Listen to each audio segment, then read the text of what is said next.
Welcome everyone to Jimmy John's Field, to a Saturday evening matchup between your Utica Unicorns and Westside Woolly Mammoths. Brian Fisher and Dan Dobler with you here as we give you a pre-game look at what's going on in today's game. And Dan, it's a good pitching matchup today. Travis McQueen versus Donnie Murray. Oh yeah, Donnie Murray taking over on the mound for the Utica Unicorns. And so far this season, Donnie Murray's been really good coming out of that starting rotation.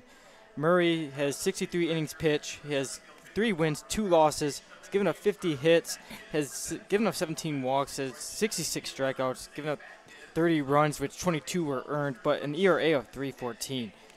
Yeah, he has been very dominant on the mound so far on the season for the Utica Unicorns. He's played in 13 games and has started all 13 of them, and so that just tells you how great he's been. 63 innings pitched for him. He's been one of the most consistent arms on the mound. He and Randy Dobnik, for sure, for the Utica Unicorns. Now, Dobnik just got signed with the Minnesota Twins, as did Kevin Martin, so it's great all to eyes see. on him. Yeah, it's great to see these players get a chance in the major leagues, and Murray's another one that I have to imagine sooner or later.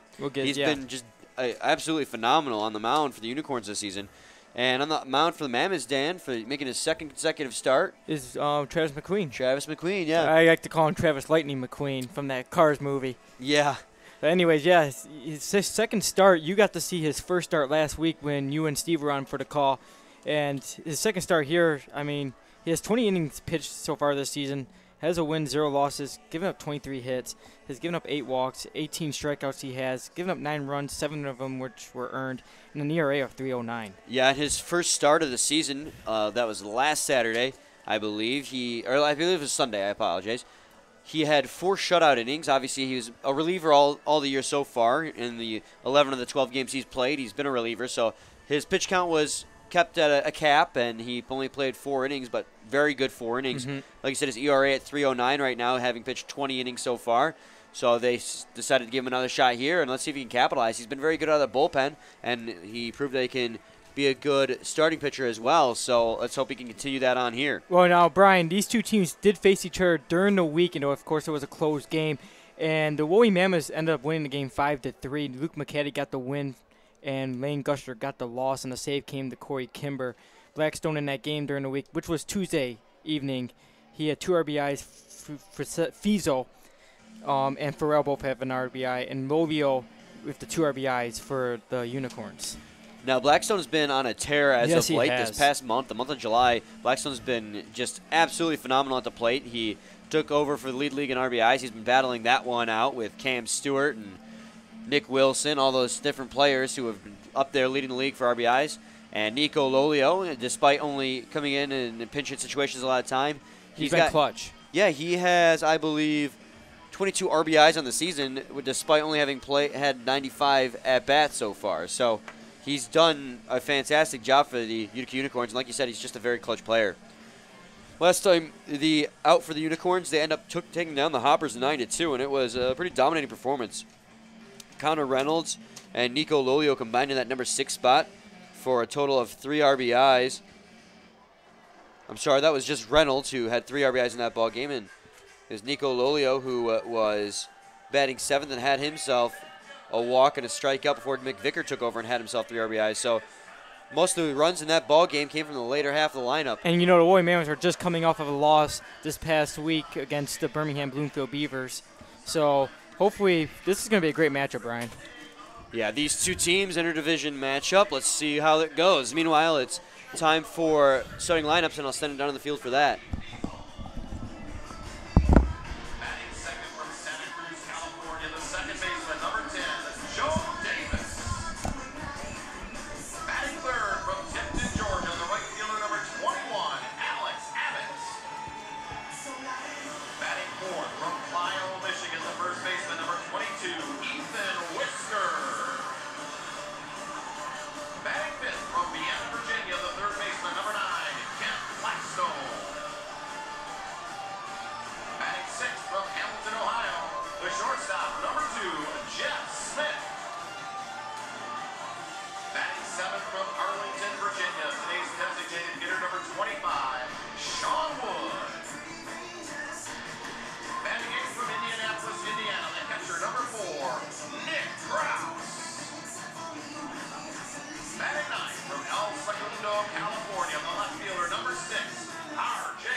welcome the rest of our TVB players along the baselines in the high tunnel and holding our giant American flag for the national anthem.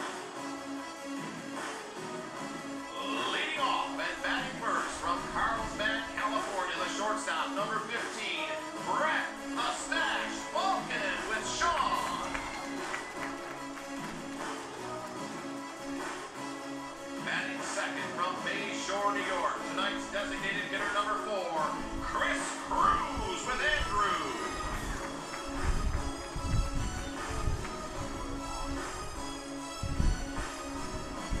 Batting third from Terre Haute, Indiana, the center fielder number 8, Tony Roselli with Peyton.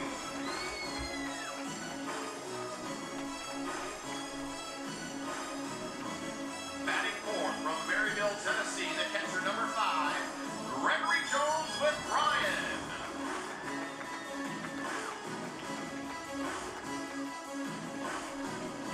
Batting fifth from Denville, New Jersey, the second baseman number 20, Mike Ramone with Brandon.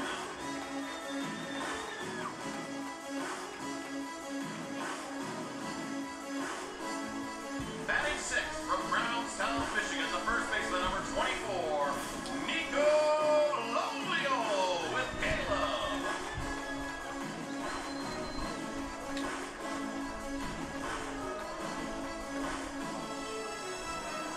Batting seventh from Bend, Oregon, the left fielder number 7, Justin Erlinson with Josh.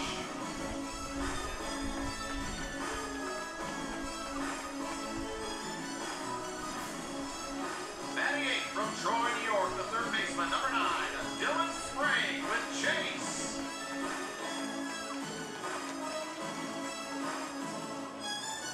Batting ninth from Columbia, South Carolina, the right fielder number 11, Mitchell Price with Gavin. And the starting pitcher tonight for the Utica Unicorns from Boston, Massachusetts, number 21, Donnie Murray with Gabe.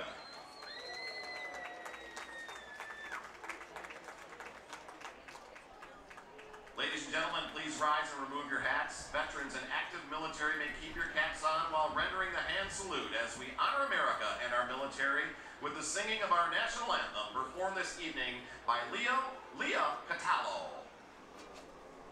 Oh, can you see by the dawn's early light what so proudly we hailed at the twilight's last gleam, whose broad stripes and bright stars through the perilous fight o'er the ramparts we watched were so gallantly streamed, and the rockets regular, the bombs bursting in air, gave proof through the night that our flag was still there. Oh, say does that star-spangled banner yet wave o'er the land of the free and the home of the brave. Great job.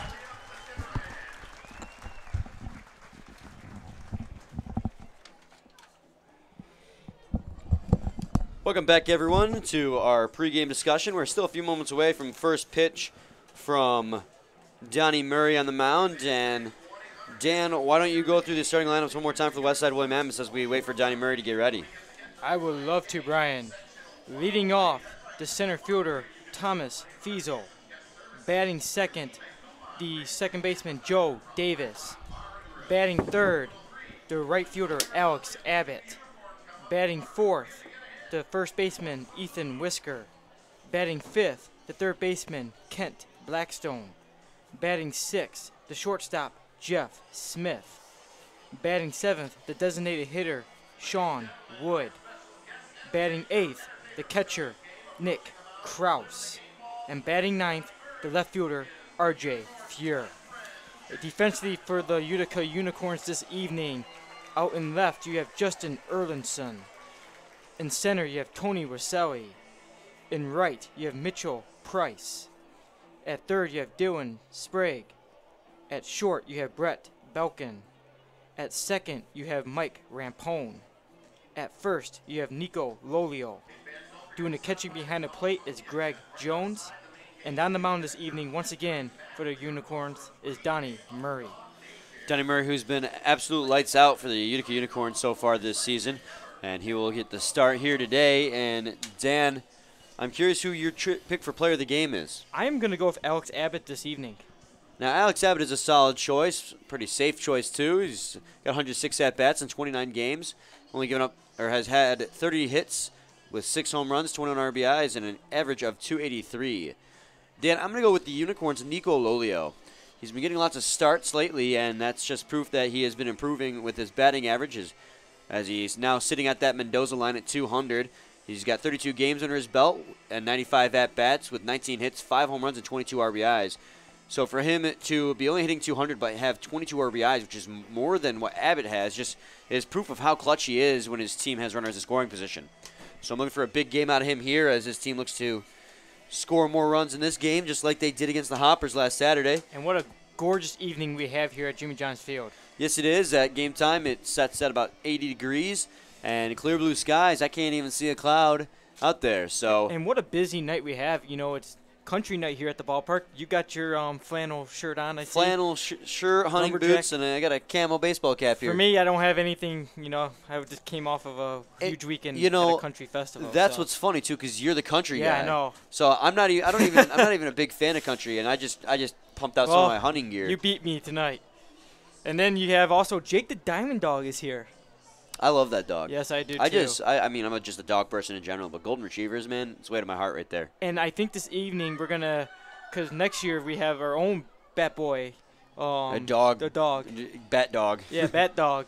So later on this evening they're going to announce his name. Official name, yeah. So we're looking forward to that. So now Tommy Fiesel will step to the plate for the first at-bat of this ball game.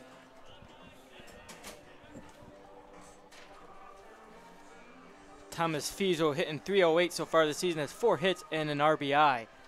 Yeah, he's still new to the league.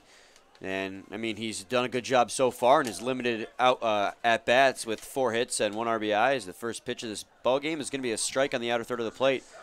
0-1, and that pitch comes at 7:03 p.m. As Donnie Murray will set on the mound. Delivery of the pitch is swung on a miss. Big grip there by Fiesel. Chased the fastball high out of the zone that time. And it's going to be quickly 0-2 on him.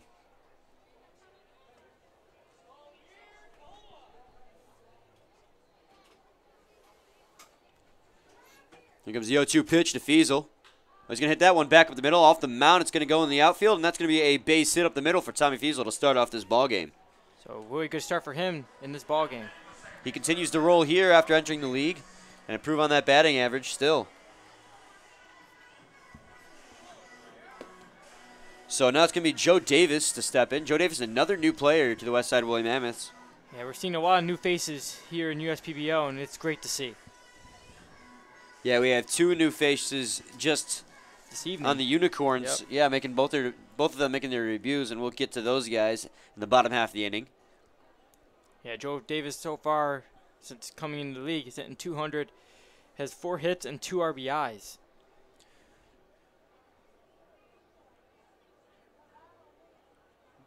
Murray sets on the mound. Here comes the pitch to him, and that's going to be a strike on the outer third of the plate. 90-mile-an-hour fastball. 0-1.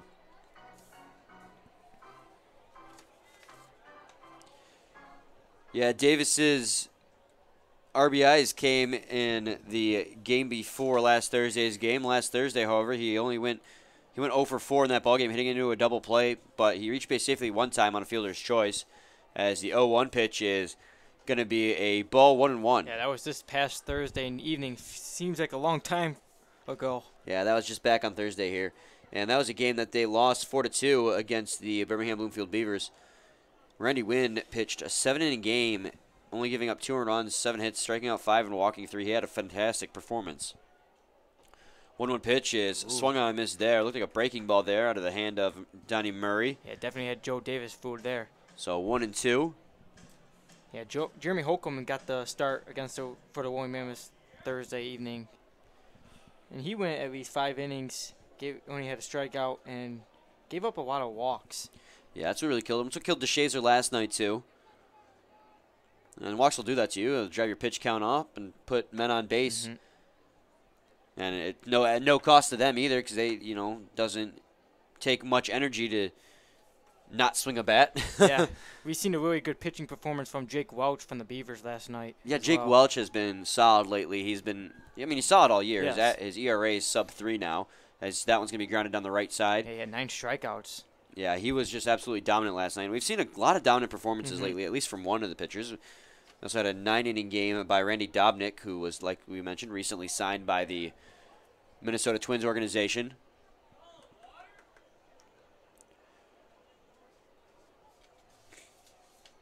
So Joe Davis at the plate with a 1-2 count on him. There's a man at first base with no outs here in the top of the first inning. Murray sets.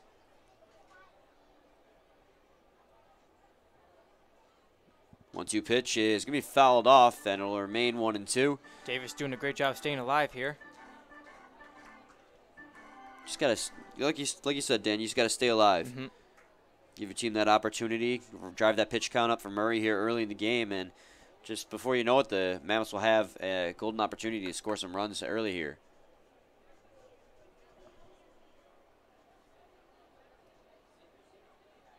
It's the 1-2 pitch to Davis. He's going to foul another one off down the right side.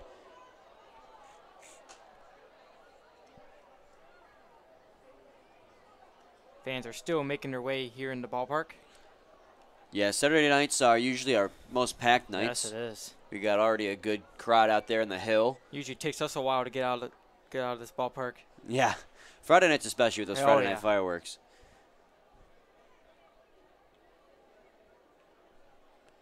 Comes the 1-2 pitch to Davis. That's going to be bounced in there. Jones going to be able to corral it, however, so it's going to be a 2-2 count now. What comfortable evening than last night. It was a little bit chilly.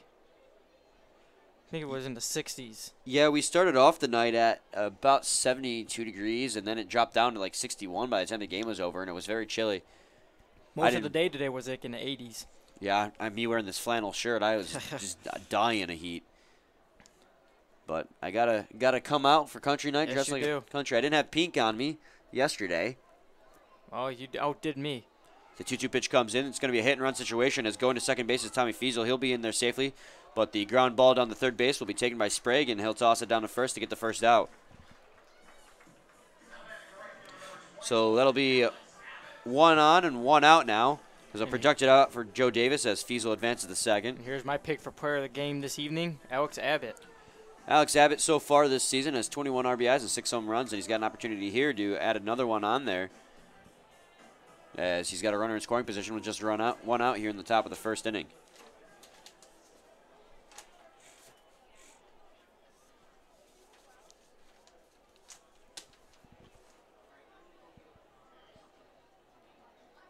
So the first pitch to Abbott comes in. It's going to be a ball way outside at 1-0.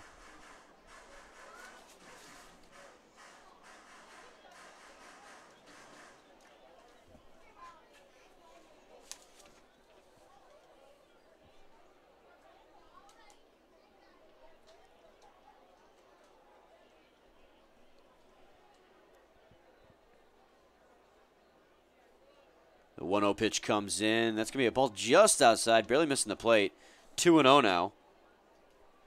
There's a slight breeze today. Not really much of anything in terms of wind. Last night was a windy night. Yes, it was. Despite that, we still saw a couple home runs. We saw one out of Gerard Hernandez. And we knew that was coming when he broke his bat, and then after that, he hit the right. The 2-0 pitch is going to miss again. 3-0 now. Also, John Mankin in the bottom of the 9th inning hit a 3-run home run. Yeah, it got interesting there. Yeah, it did. It started off being a 11-3 bottom of the 9th and ended up being 11-8. The Hoppers put up quite a fight there in the bottom of the 9th inning. It's going to be a 4-pitch walk for Alex Abbott, and that'll put runners at first and second. Yeah, James Ball came on for the mound and struggled a little bit, but was able to get out of it. So now Ethan Whisker will stand in.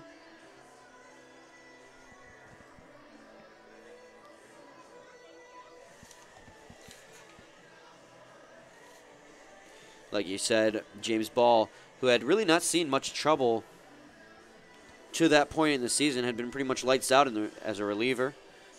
Ran into trouble for the first time yesterday and was hit up for, 5 earned runs in that inning. Not what you're used to seeing out of him. No, not at all. Now here's Ethan Whisker. Back in the game on Thursday night, he had an RBI, and that came all the way in this inning. As that's going to be a ball that gets away from Jones. That's going to allow the runner to advance to second and third base. So now those runners at second and third for Ethan Whisker with a 1-0 count. Ethan Whisker's hitting .220, has 11 hits, a home run, and 7 RBIs. Perfect chance here to increase that batting average and get those RBIs up.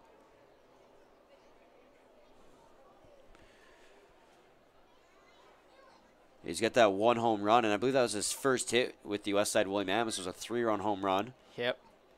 Hasn't hit one since then, but has 7 RBIs. Runners at second and third for him with 1 out. Here comes the 1-0 pitch, and it's going to be a strike on the outer third of the plate. 1-1 now. Him and Brendan Schaefer made their debuts against each other. Yeah. And then Ethan Whisker just outdid him. Yeah, Schaefer hit that solo shot in his first at-bat on the third pitch he saw. It's the delivery from Murray's in. Swung on a miss there by Whisker. Looks like he might have gotten a piece of that, but it'll be 1-2 nonetheless.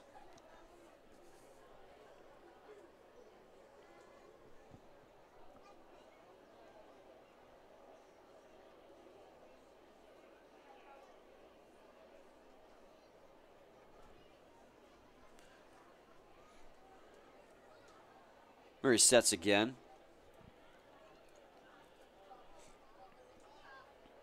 Comes the 1-2 pitch. Swung on a miss there by Whisker as he chased the ball out. It's a drop third strike. They're going to have to toss down to first base. Jones takes a look down to third base first. Yeah, a big strikeout there for Donnie Murray. He has a chance to get out of this inning without giving up any runs. So now that Whisker has struck out, it's going to be Kent Blackstone up to the plate. This guy's been red hot as of late.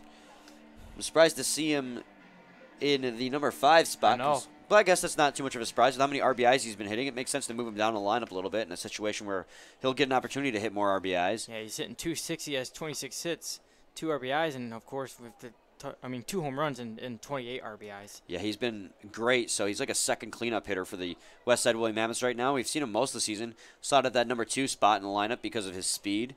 Mostly a contact hitter, so it makes sense to put him there before the number 3 and 4 hitter. But with how much he's been raking in the runs lately, move him down in the lineup to where he can get more opportunities at RBIs makes sense. He's got runners at second and third with 2 outs. First pitch to him is going to be a fastball inside, 1-0.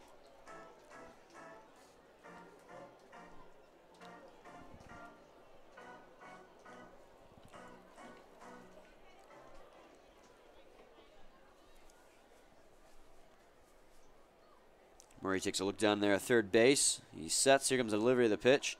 It's going to be a strike on the outside corner, 1-1. Here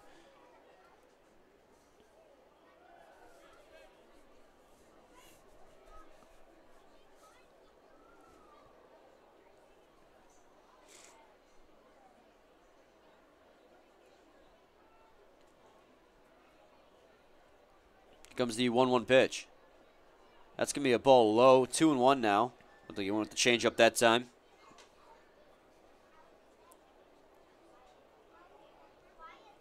If you're the Westside Woolly Mammoths, you want someone to do some damage, it's Kent Blackstone. Kent Blackstone's been clutch for the Westside Woolly Mammoths this year. Boasts that 28 RBIs, which is good for, I believe, first in the league right now. 2-1 pitch comes in. He's going to drive that one foul on the left side. Count's going to fall even 2-2. You got a 2-2 count with 2 outs and 2 men on. Both of them in scoring position here in the top of the first inning as Donnie Murray looks to get himself out of an early jam here. Murray's just got to be careful when pitching to Blackstone because he leaves it up. Blackstone's going to make him pay. As he's made many pitchers pay so far this season.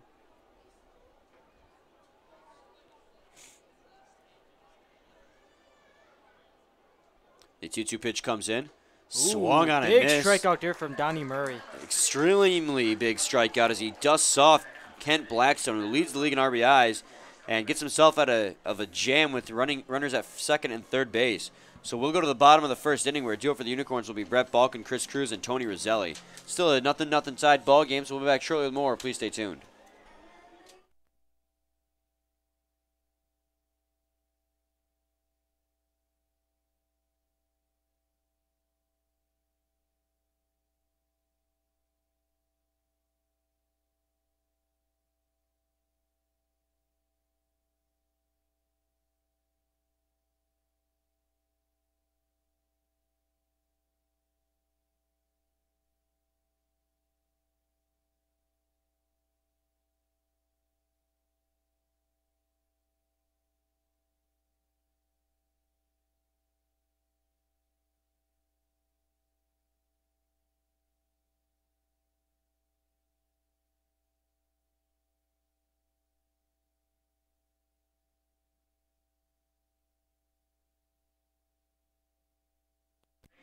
Welcome back, everyone. Brian Fisher and Dan Dobler with you here as we head to the bottom of the first inning where the Unicorns are going to be due up. Dan, why don't you go through the starting lineup for those Utica Unicorns before they come up to bat? I'd love to, Brian. Leading off, the shortstop, Brett Belkin. Batting second, the designated hitter, Chris Cruz. Batting third, the center fielder, Tony Roselli. Batting fourth, the catcher, Greg Jones. Batting fifth, the second baseman, Mike Rampone. Batting sixth, the first baseman, Nico Lolio. Batting seventh, the left fielder, Justin Erlinson. Batting eighth, the third baseman, Dylan Sprague. And batting ninth, the right fielder, Mitchell Price. Defensively for the Woolly Mammoths this evening, out in left, you have RJ Fuhr. In center, you have Thomas Fiesel. In right, you have Alex Abbott. At third, you have Kent Blackstone. At short, you have Jeff Smith. At second, you have Joe Davis. At first, you have Ethan Whisker. And doing a catching behind the plate is Nick Kraus. And down the mound once again for the Westside Woolly Mammoths this evening is Travis McQueen. Travis McQueen, who got his first start with the Westside Woolly Mammoths last time out, and he went 4 innings and did not give up a single earned run. He was lights out in that ball game, and he definitely deserves this start here. Yes, he does. The first pitch he threw to Brett Balkin was a ball way inside, as Balkin had to dodge out of the way of that one. It's 1-0 on him now. That 1-0 pitch is going to be another ball inside, 2-0. This one was close to the strike zone there, as Balkin was not in need of having to dodge out of the way of that one. Brett Belkin, one of those really good leadoff hitters here in USPBL. At one time was leading the league in batting average.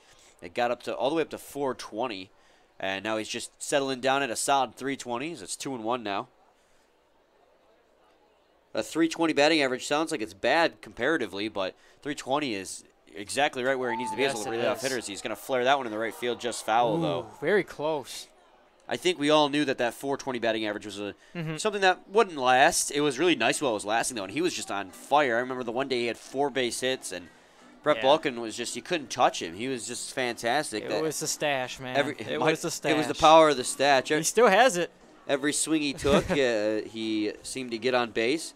Still gets on base with plenty of consistency, as he's, like I said, batting 320, which is absolutely fantastic as a leadoff hitter. And you also, hitters like Denandre Clark had a high batting average as well. Yeah, he led the league at 1.2. Brett Balkin surpassed him, but now Cam Stewart leads the league in average. That's at like 367. Ooh. And Balkin's going to get rung up there by a called strike 3 on a breaking ball from Travis McQueen. Didn't agree with the call, and he will walk back in frustration. Brian, I really think that was a little bit outside. It looked like it was a close call, but clearly Brett Balkin was set in his mind on what he thought that call was, but it's going to be a called strike 3 to start the ballgame for Travis McQueen. And now Chris Cruz will step in for his first at-bat. First pitch to him is going to be a ball outside, 1-0. This season, Chris Cruz hitting .250, has 30 hits, 5 home runs, and 21 RBIs. He had a great game last Saturday, Dan. He went 2 for 5 with a single and a double and an RBI. So look for him to repeat that here. He's been one of the more consistent hitters with the Utica Unicorns. He's got a lot of power in that bat. He's only batting .250, but he hits for RBIs and home runs a lot of the time when his team has runners in scoring position. Look to him to come in clutch. The 3-0 pitch comes. It's going to be a ball outside. It's going to be a 4-pitch walk to Chris Cruz. And Travis McQueen wasted no time on the mound getting those pitches out of his hand. Yeah, he was working fast there. Yeah, 4 pitches came and went in a hurry. He's like, I'm not going to mess with Chris Cruz this evening to start. So now 1 out, there'll be a runner at first base for Tony Roselli. Roselli's still a little bit new here in the league. Batting average 179, has 5 hits, a home run, and 2 RBIs. Yeah, went 2 for 5 back on Saturday's ball game with 2 base hits. Reached base on the fielder's choice as well, so he reached safely in 3 of his plate appearances. And he also stole second base in that ball game. It's 0-1 on him now. Now, if I was McQueen, keep a close eye on Chris Cruz over there at first. He has some stealing potential as well. And there he goes. There he goes for second base, but it was a hit-and-run situation, and it was fouled off by Roselli, so it'll just end up as an 0-2 count instead.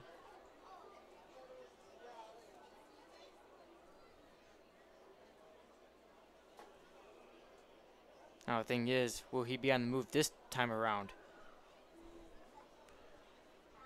We'll see now. I bet you McQueen's a lot more aware of Chris Cruz on the base paths. There he goes again, and it's not going to be swung on that time, and it's a bad throw down to second base, and it's going to get all the way into the outfield. Luckily, Fiesel there was there to back it up, and Roselli's going to have a stolen base. Yeah, that was a Cruz, I mean. Really poor throw there from Nick Krause. So Chris Cruz, the threat on the base paths, steals second base, and Tony Roselli will have a 1-2 count on him after that pitch was way outside. Chris Cruz had a really great jump there.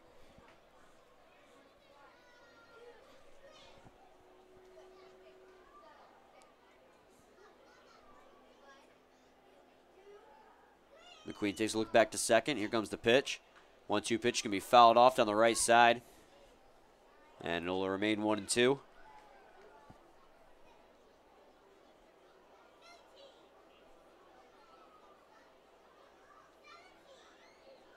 It's all about seeing if McQueen can repeat that starting performance as last time, as that was a pitch inside 2-2. Almost even caught Roselli there. Roselli was crowding the plate quite a bit there, nearly having his feet on the inside line of that batter's box. So it wouldn't take much of a pitch inside to even come close. As the 2-2 pitch comes in, he's going to foul that one off in the air on the right side, out of play. He's just like Nick Wilson that likes to crowd the plate. Yeah, the pitchers would occasionally throw inside. Well, not occasionally, but most usually throw inside. One, because he held his hands up high, so it's tough for him to get him down to take cuts at those inside pitches, and to sometimes back him out a little bit. That was going to be a ground ball over to the first baseman, Whisker. He has it, and he'll trot down to first base and make the play. Meanwhile, Cruz advances to third base, so productive out for Tony Roselli. So now Greg Jones will step in for his first step out of the ball game.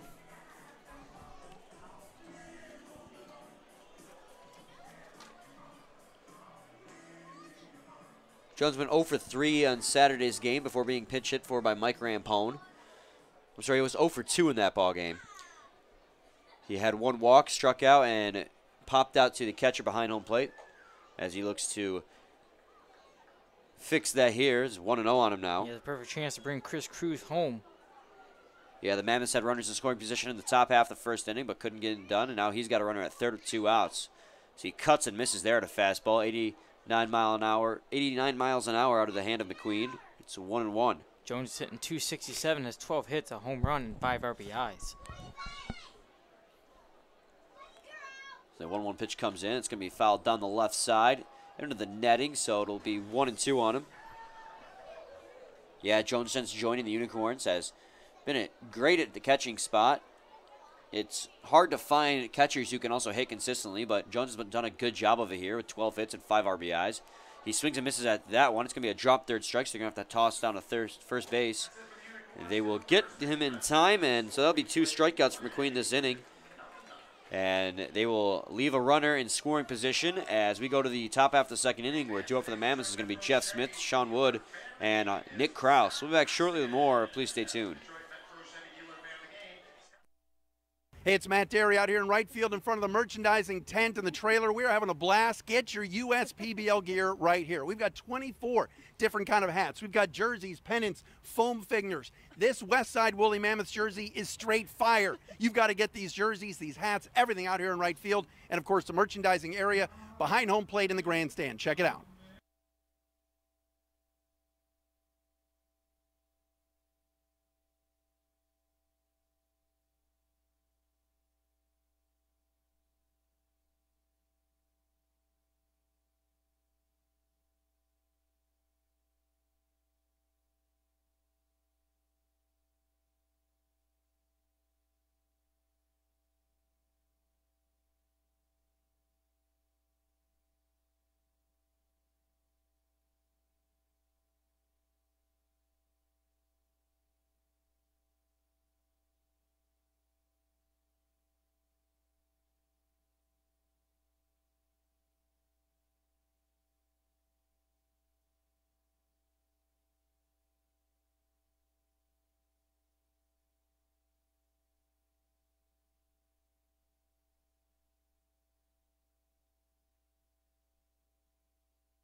Welcome back, everyone, to the top half of the second inning. We're due up for the Westside Woolly Mammoths. It's going to be the shortstop, Jeff Smith.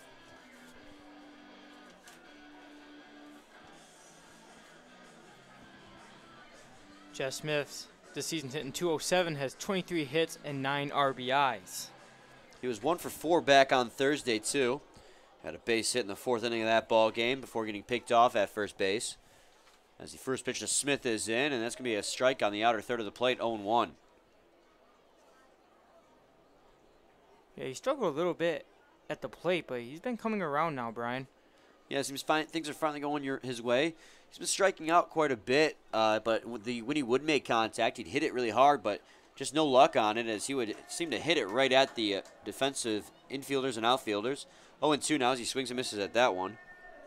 But yeah, Dan, like you said, Smith has been coming around lately, getting more base hits, getting on more consistently. As Murray sets on the mound, here comes the delivery of the pitch. He's going to swing and miss at that one. He's going to go down on strikes. Chases a 90-mile-an-hour fastball out of the zone. That is now Donnie Murray's 3rd strikeout in this ballgame. Yeah, he finished the last inning with 2 strikeouts, and he struck out Smith here, so that's his 3rd consecutive strikeout as well. Sean Woods now at the bat. He's only hitting .87, has 2 hits and an RBI. Still brand new to this league. The first pitch to Wood comes in. It's going to be a ball outside, 1-0. He pinched hit for Joba Farrell in the game on Thursday, but struck out.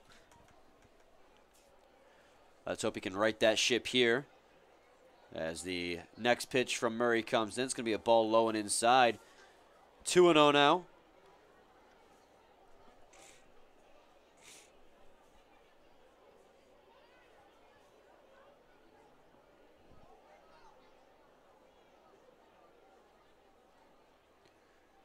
Delivery from Murray on the mound is going to be another ball inside, 3-0.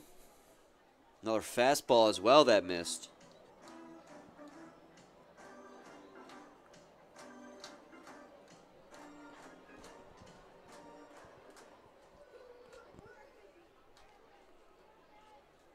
The 3-0 pitch, going to be a ball high. It's going to be a 4-pitch walk for Sean Wood.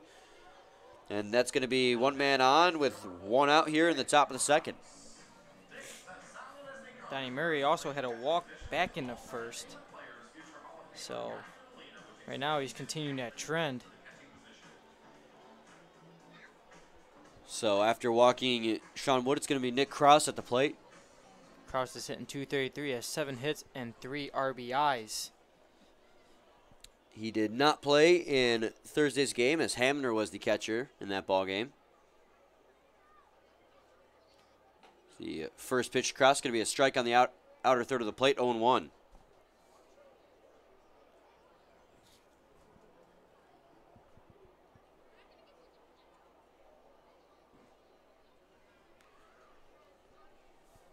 Murray keeping an eye on Sean Wood down there at first base. He doesn't have much of a lead. 0-1 pitch comes in, swung on a miss there. It's going to be quickly 0-2 now on Krause. That was a big swing there from Krause. Looked a little bit fooled there.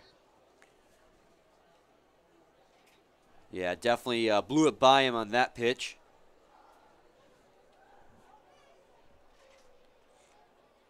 Yeah, Sean Wood is just getting out to his comfortable lead over there at first. 0-2 pitch comes in. It's going to be a ball outside in the dirt, so it's going to fall to 1-2 now.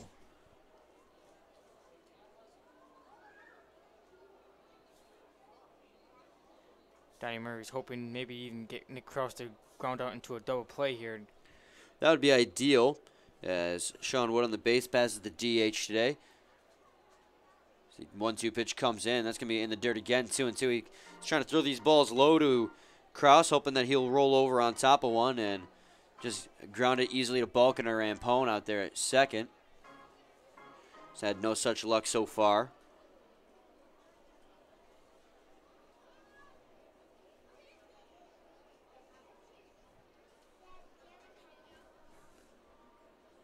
Two-two pitch is going to be a ball low, and count's going to run full now, 3-2 on Nick Krause.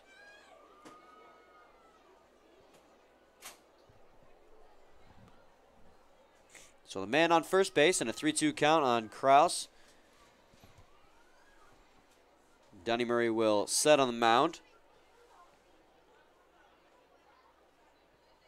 And here comes the pitch. The 3-2 is going to be a ball outside. It's going to be 2 consecutive walks now for Donnie Murray on the mound. That's his 3rd walk in this ball game. Definitely not. You don't definitely want 3 walks in the first 2 innings. Yeah, we seen DeShazer last night struggle. Walks can really get your pitch count high. Yeah, DeShazer only went, I believe, 3 innings in that ball game and gave up, I think, 7 walks or something crazy like that. It was a lot of walks from, but he only gave up 1 hit, so there's a silver lining there. RJ Fuhr will step in now for the Westside Woolly Mammoths. He's got runners in scoring position. He did not play Thursday evening, so we'll get a good eye on him this evening. It's going to be Sean Wood down there at second base. He is the go-ahead run right now in the top of the 2nd inning. It's the first pitch to Fuhr is in. He's going to swing and miss at that one. Big cut there, an 89-mile-an-hour fastball over the heart of the plate. So far this season, Fuhr's hitting .212, has 14 hits and 3 RBIs. He gets walked a lot as well. Yeah, 17 walks in the season and only 14 hits, so he knows when to lay off of a pitch outside. So the 0-1 pitch comes in, and that'll be a ball inside that he lays off of. 1-1.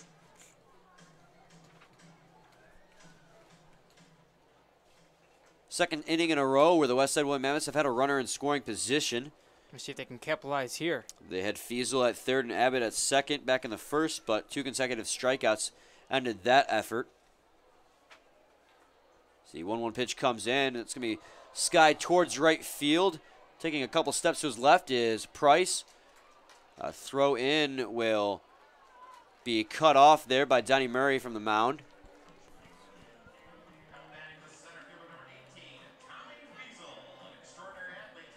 And that'll be the 2nd out of the inning.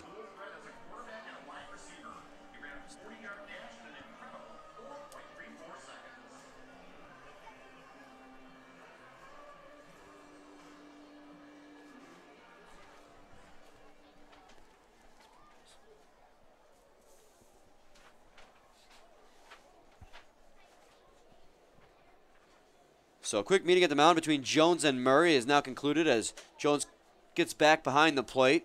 Tommy Fiesel is up the bat, and he hit his first time up had us hit for a single.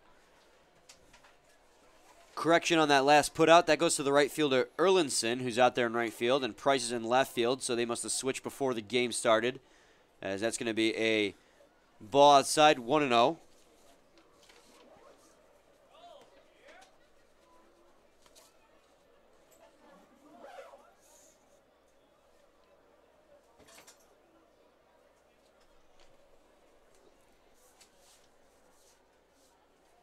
The 1-0 pitch to Fiesel is going to be in. That'll be a strike over the heart of the plate for a 1-1 count now. Like you said, Dan, he hit for a base hit up the middle his last time up. Just barely getting past Mike Rampone at second. He's got a chance here to get another base hit and tack on an RBI to give his team the lead. The 1-1 pitch comes in. He's going to take a big cut at that one. A fastball. It's a little bit low, but over the heart of the plate, 1-2 now.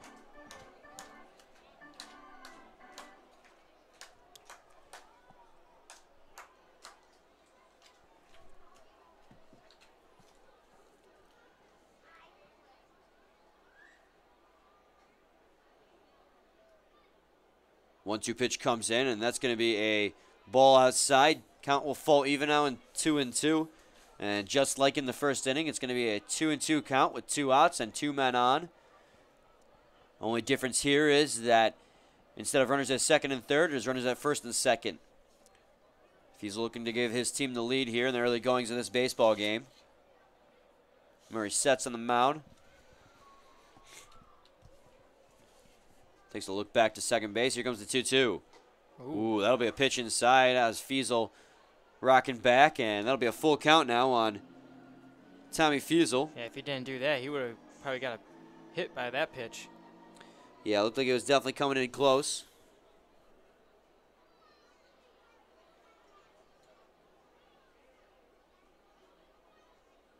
Here comes the 3-2. That's going to be a ball outside. It's going to get away from Jones. And that's another walk. Since it was a walk, it doesn't really matter anyways, and the bases are going to be loaded now. That is Donnie Murray's 3rd walk in this inning. Murray struggling here in the early goings. He's been one of the most consistent pitchers in the league, so I have faith, and I'm sure Jim Essien does as well, at his ability to bounce back. A little quick meeting to the mound between Jones and Murray. Randy Wynn, if you guys remember, back on Thursday with the Beavers, struggled in the first inning, gave up 2 earned runs, was able to bounce back in the second, and had a solid game, only giving up 4 hits. Well, not even that, only gave up 2 hits in the rest of the 6 innings he pitched. So the first pitch to Davis comes in. Oh, he's going to drive that one to left field. That's going to be down for a base hit. That'll score 1 run, maybe 2, as rounding third base is Sean Woody's coming in home. It's going to be dropped by Price out there in left field. And that is going to be a 3 RBI base hit for Joe Davis. And the Woolly Mammoths strike first in this ball game. Clutch there by Joe Davis, and good heads-up base running by Tommy Fiesel at first base. Saw that Price mishandle out there in left field and came around to score as well.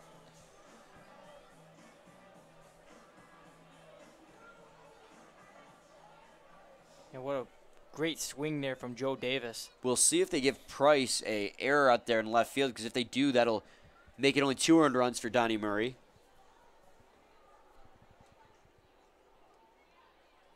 Swing and a miss there by Abbott. And it'll be 0-1 now. Abbott, his last time up, walked and eventually got to second base before the inning finally ended. And they are going to give him the error. They will give him the error, so that'll be a base hit and 3 RBIs for Joe Davis, but only 2 will be earned to Donnie Murray. Swing and a miss there by Alex Abbott. 0-2 now.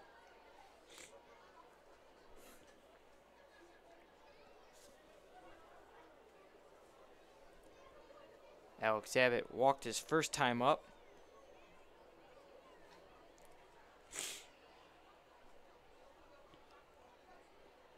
Joe Davis down there at first base with a decent lead. Donnie Murray looking down there at first base. Will set on the mound.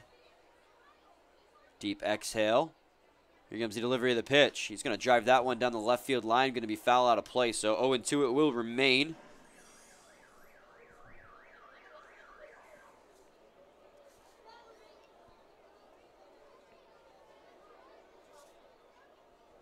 Alex Abbott just looks to stay alive here. His team already... As the Woolly Mammoths just got off to an early lead here. They took an early 3-0 lead here after that bases clearing single by Joe Davis.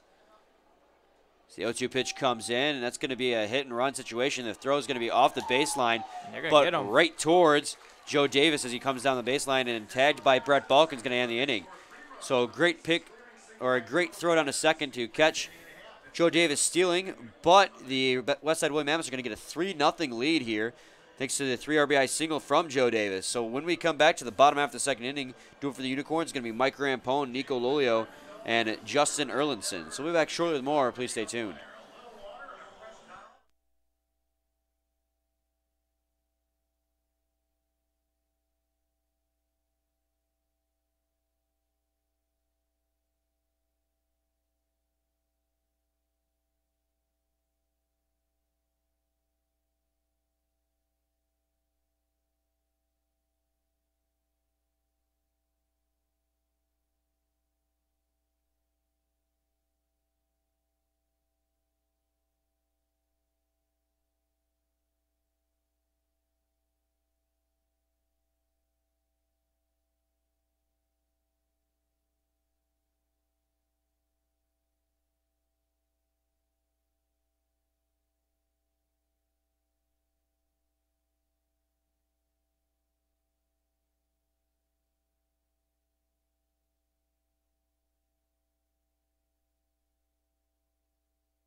Welcome back, everyone, to the bottom of the second inning, where the Utica Unicorns now trail 3-0 after a 3 RBI single from Joe Davis in the top half of the inning. But he was also caught stealing to end the inning. So now Mike Rampone will be leading it off for the Utica Unicorns. Rampone playing second base today for the Unicorns. Rampone's hitting .290, has 18 hits, a home run, and 8 RBIs this season. He also pinch hit in the 8th inning of last Saturday's ball game, where he had a base hit and then struck out, so he's 1 for 2. That's going to be a fly ball to right field, where Abbott will be underneath it and make the catch. It's going to be the first out of the inning. Next up with the Unicorns, the first baseman, number 24, So Nico Lolio will step in. He was my pick for player of the game. He comes in clutch in pinch hit situations, Brian. But today he's in the starting lineup. But he's definitely a power hitter in this Unicorns lineup. Yeah, he's been becoming more consistent at the plate as of late, and he's been rewarded with that with a few more starts here, as he's been starting at first base more consistently. Swings and misses at that first pitch strike, 0-1.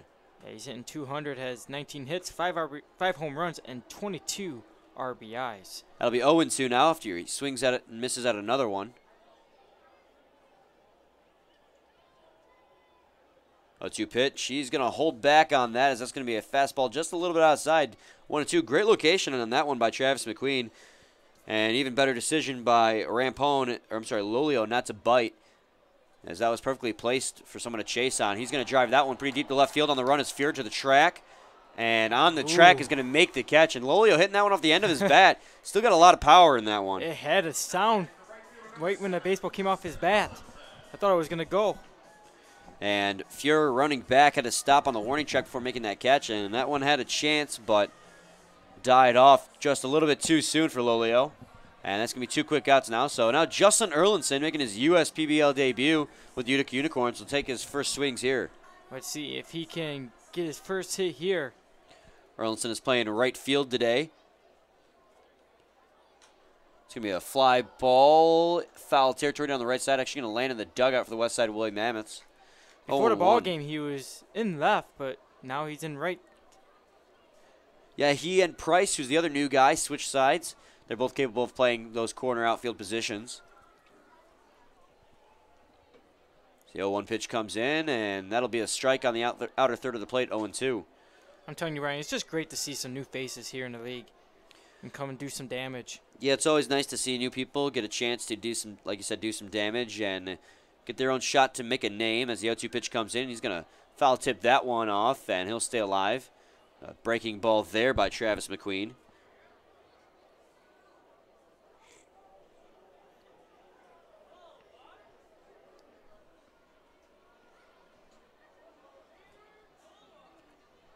Here comes the 0-2, and swung on a miss there Big by strikeout Erlinson. there. And his first at-bat with the USPBL is going to be a strikeout. So we'll go to the top of the third inning after a 1-2-3 inning for Travis McQueen. Do it for the Westside Woolly Mammoths will be Alex Abbott as he continues his at-bat after Joe Davis was caught stealing. Following him will be Ethan Whisker and Kent Blackstone. So we'll be back shortly with more. Please stay tuned. Got a mask on here for you. Ladies and gentlemen, at this time, please direct your attention to the video board. Someone has a very important question to ask.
Welcome back, everyone, to the top half of the third inning. We're due for the Westside Woolly Mammoths will be Alex Abbott. He will lead things off after he ended the second inning standing at the batter's box watching Joe Davis get thrown out at second.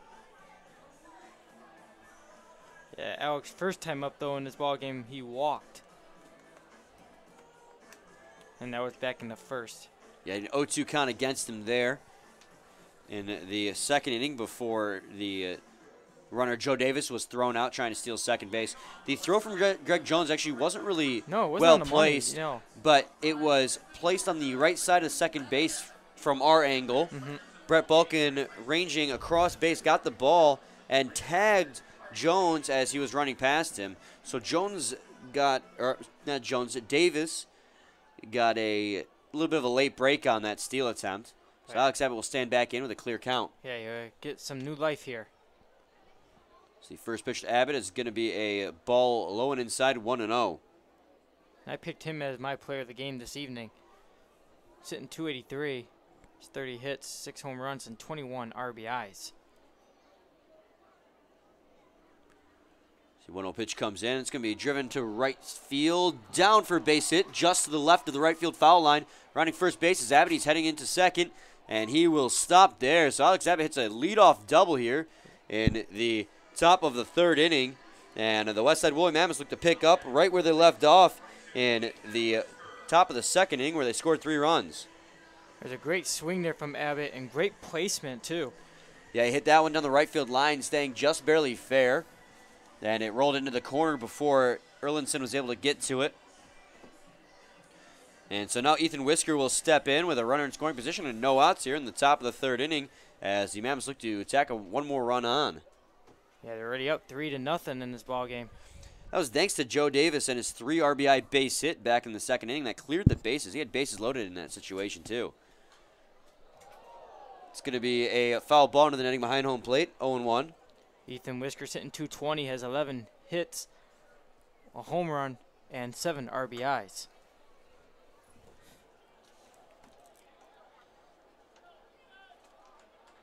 So Donnie Murray sets on the mound. The 0-1 pitch comes in, and that'll be a ball low and inside. So that fastball misses. 1-1 now.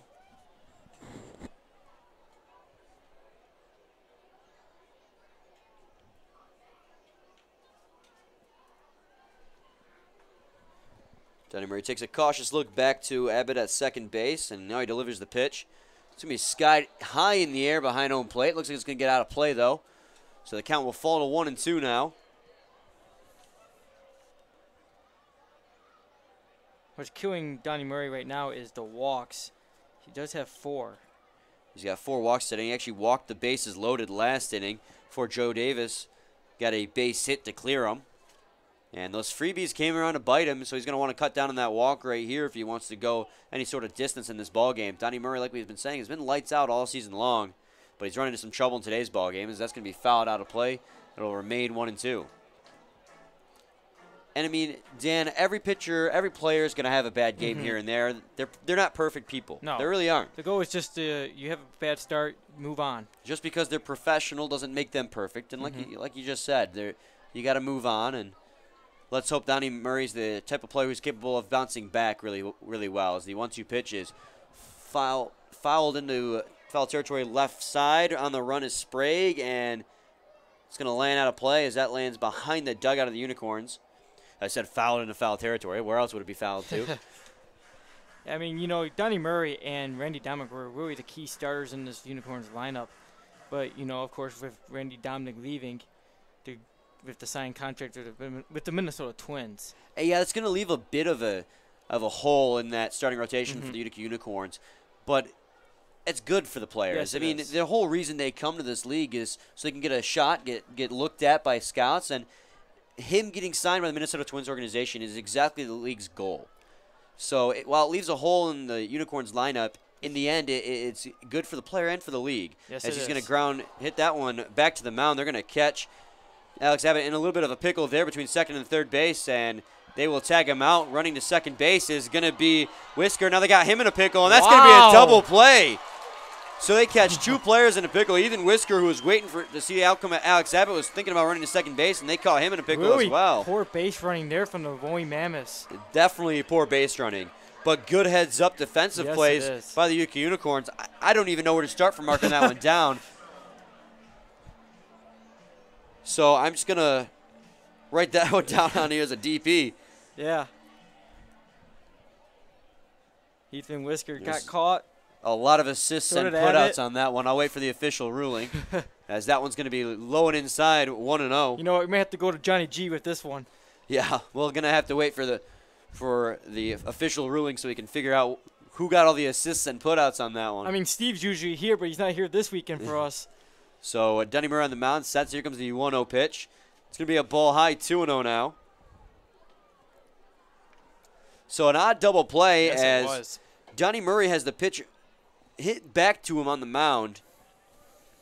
Denny Murray with his heads-up play looks to third base to get the lead runner. They catch Abbott in a pickle, and then Ethan Whisker, who was thinking about going to second when Abbott was in a pickle, ends up getting caught in a pickle himself in a rundown. And so both players get out in a rundown, and one of the more strange double plays I've ever seen. Well, they have, 3 hits on the board for the Wowie Mammoths, and, on my score sheet I had 2 hits for them. So maybe they ruled it as an infield single, I'm thinking. No, Fiesel had a base hit in the first inning and a base hit for Joe Davis in the second. Now a double, so that's your 3 hits. Okay, yep.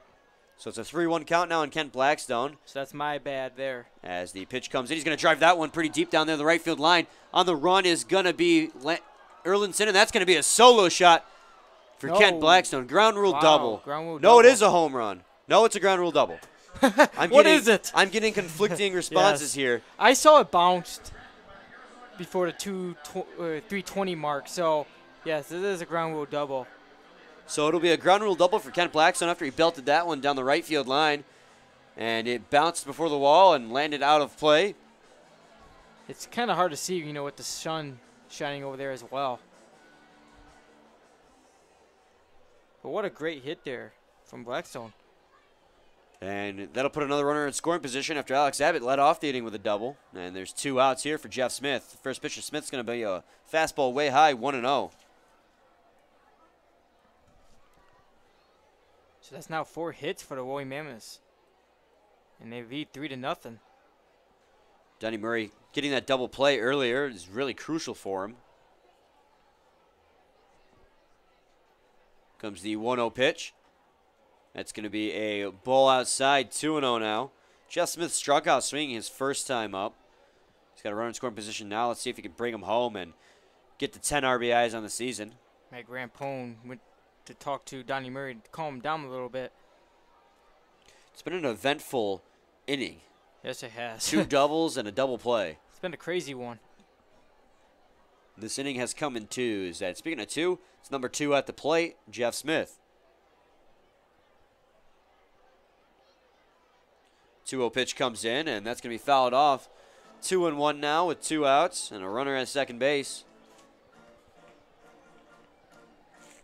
Still in the top of the 3rd inning here. The Mammoths have a 3-0 lead thanks to the Joe Davis 3 RBI single. Bases clearing back in the top of the 2nd inning.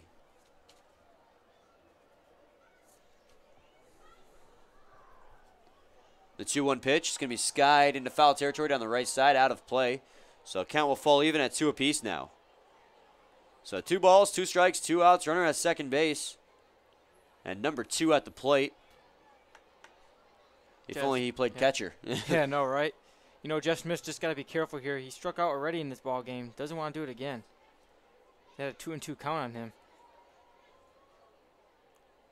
Donnie Murray sets the mound. Here comes the pitch. He's going to sky that one high up in the air down the right playable. side.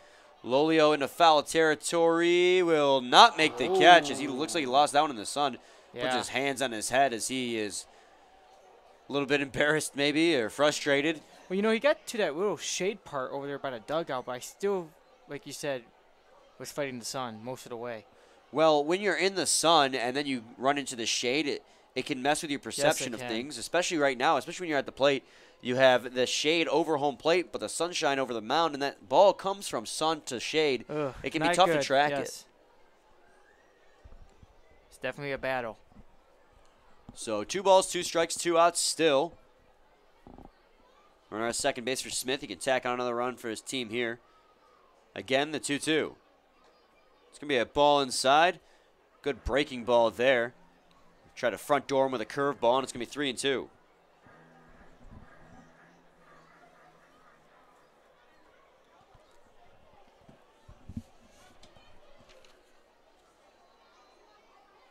Three-two pitch comes in.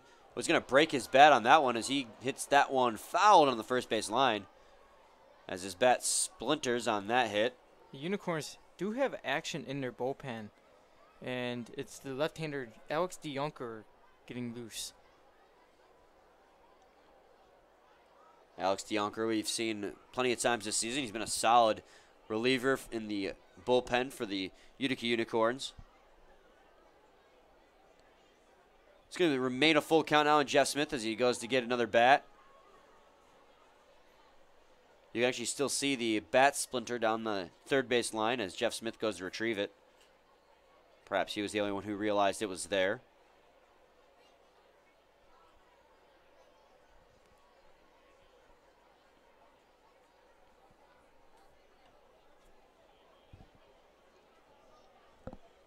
So Smith steps in again. He's got a full count on him with 2 outs and a runner at second base.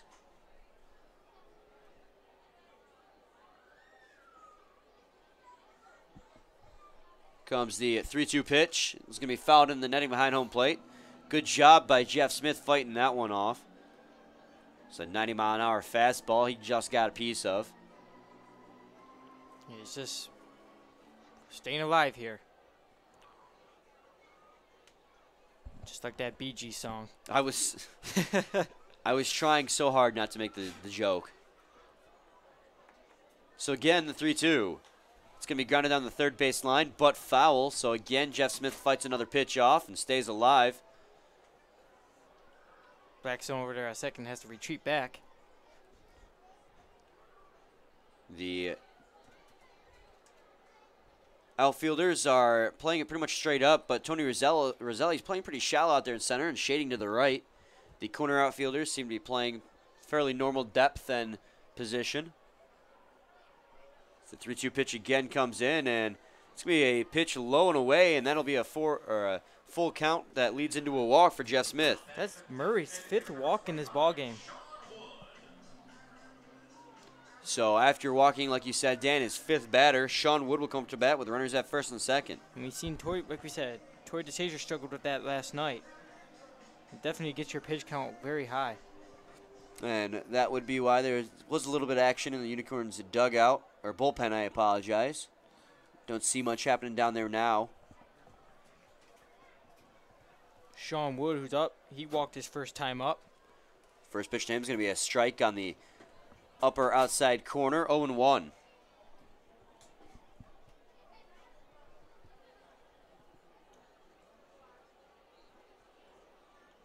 Runners at first and second now, a 3-0 lead for the Westside Woolly Mammoths as they look to add on to that here in the top of the third inning. So the 0-1 pitch comes in. It's going to be driven foul on the left field side, and it's going to go 0-2 now on Sean Wood.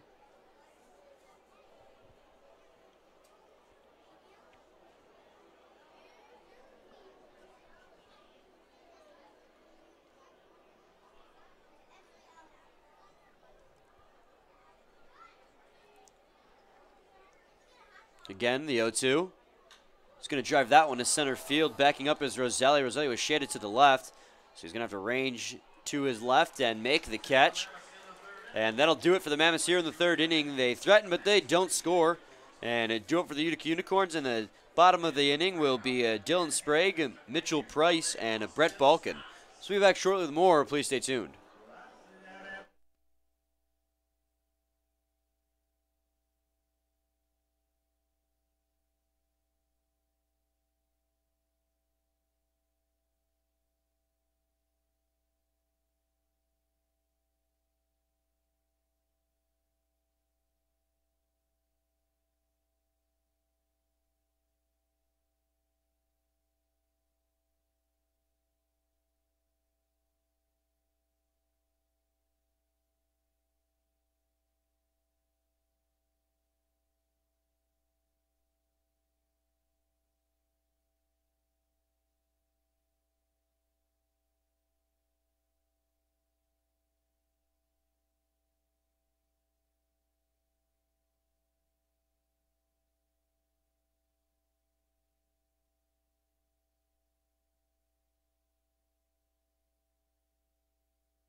Welcome back, everyone, to the bottom half of the third inning. Brian Fisher and Dan Dobler with you here as Dylan Sprague is set to lead things off for the Unicorns. The Woolly Mammoths are up to a 3-0 lead here. Yeah, they've threatened in every single inning they've had. They scored in the second inning thanks to a 3 RBI single from Joe Davis. And now it's the Unicorns' chance to respond here in the bottom of the third. This is Dylan Sprague's first appearance in this ballgame. The 1-0 pitch is going to be low and away, 2-0 now to him. He's hitting 188, has 3 hits and an RBI. Still a little bit new here in USPBL. He's going to ground that one over to Smith at short. Smith has it after ranging to his left. Will toss down to Whisker at first, and that'll be the first out of the inning. Travis McQueen so far in this start has done a great job. He's only allowed 1 base runner so far. Yeah, this is his second start, too. Jake the Diamond Dog goes and retrieves the bat of Dylan Sprague, and he gets quite the ovation. What adorable, isn't it? I just absolutely love it. I got a soft spot in my heart for golden retrievers, too, so that doesn't help any. And here's Mitchell Price making his USPBL debut. Mitchell Price wearing number 11 and playing left field today. Like you said, Dan making his debut, and let's see if he can do something for the Unicorns as they trail by 3 runs here. He swings and misses at the first pitch he sees. It was a big swing from him there. Yeah, he's looking to make an impact here and leave an impression. The 0-1 pitch comes in from McQueen. That'll be fouled down the right side. 0-2.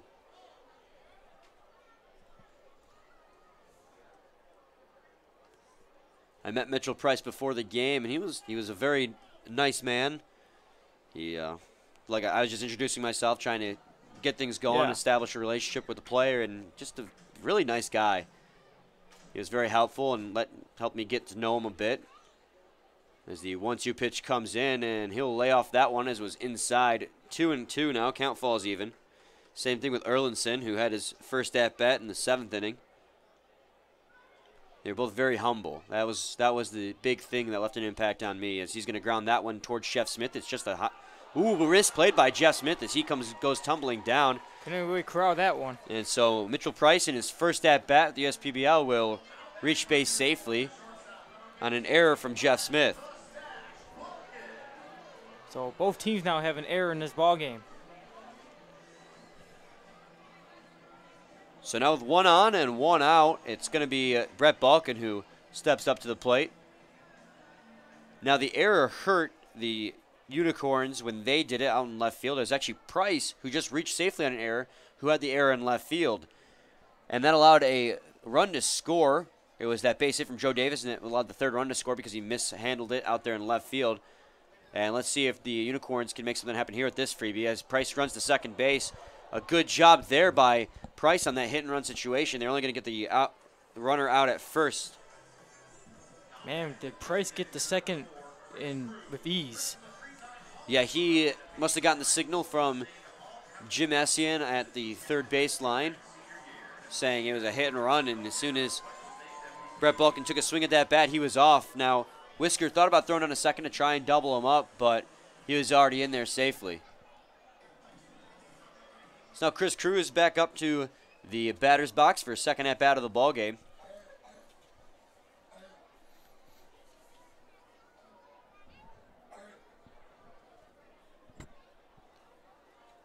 Got a runner at second base with 2 outs now. The first pitch to Cruz is going to be fouled down the first base line towards the dugout of the Mammoths. 0-1.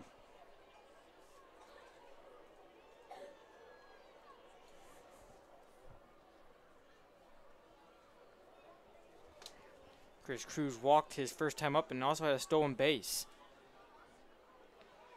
Uh-oh. Oh, they're going to catch Price in a rundown now. And he's going to slip trying to go back, and they're going to catch him in a rundown and get him out. So he's going to get a little talk from Jim Essien. And it's been a rough debut for him, getting caught in a rundown and reaching on an error and committing an error. So when we come back to the top half, the 4th inning is going to be Nick Krause, R.J. Fuhr, and Thomas Fiesel. And it's still a 3-0 lead for the Westside Woolly Mammoths. And, Dan, there's still plenty of time left in this game for him to redeem himself. It's his debut, so I'm sure there's a little bit of nerves. But from what I saw from Price during the batting practice and his practice before the game. He's very solid out there. Just got to get the jitters, the first game jitters out of the way. Anyway, we'll be back shortly with more. Please stay tuned. Hey, it's Matt Derry out here in right field in front of the merchandising tent and the trailer. We're having a blast. Get your USPBL gear right here. We've got 24 different kind of hats. We've got jerseys, pennants, foam figures. This Westside Woolly Mammoths jersey is straight fire. You've got to get these jerseys, these hats, everything out here in right field. And, of course, the merchandising area behind home plate in the grandstand. Check it out.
Welcome back, everyone, to the top half of the fourth inning now, where it's a 3-0 lead for the Westside Woolly Mammoths. And we have a pitching change for the Unicorns, Brian. Yeah, we do. Donnie Murray's day is done, and it's going to be Alex DeYonker on the mound now. Alex DeYonker so far this season has 17 innings pitched, has a win and a loss, given up 13 hits, has given up 8 walks, has 13 strikeouts, given up 6 runs, which were 4 of them were earned, and an ERA of 2.11. DeYonker has been very good on the mound for the Utica Unicorns out of the bullpen, as that's going to be a strike on the inner third of the plate. 0-1 now on Kraus. As Donnie Murray's day is done. He goes 3 innings pitched, gives up 5 hits, 3 runs, only 2 of which were earned, 5 walks and 3 strikeouts, and it was those walks really that killed him. Got his pinch count very high. And it was clear to Jim Essian that his command just wasn't there today. Donnie Murray, we've mentioned already multiple times today about how dominant he's been on the mound this season for the Utica Unicorns, so this was an aberration to be sure. I expect him to come out next time, and he'll be back on track, I'm sure. So the 0-2 pitch comes into Kraus. He's going to drive that one high in the air, and it'll be out of play. We'll remain 0-2. So we got the lefty Alex DeYonker on the mound now, like we were saying. And he's done a great job coming out at Unicorns bullpen. Yeah, like we were saying, Dan, he's got that 2.11 ERA, just absolutely dominant for them. As it's going to be a ground ball to Balkin. That's short. The toss down to Lolio at first will be in time. And that is going to be the first out of the inning.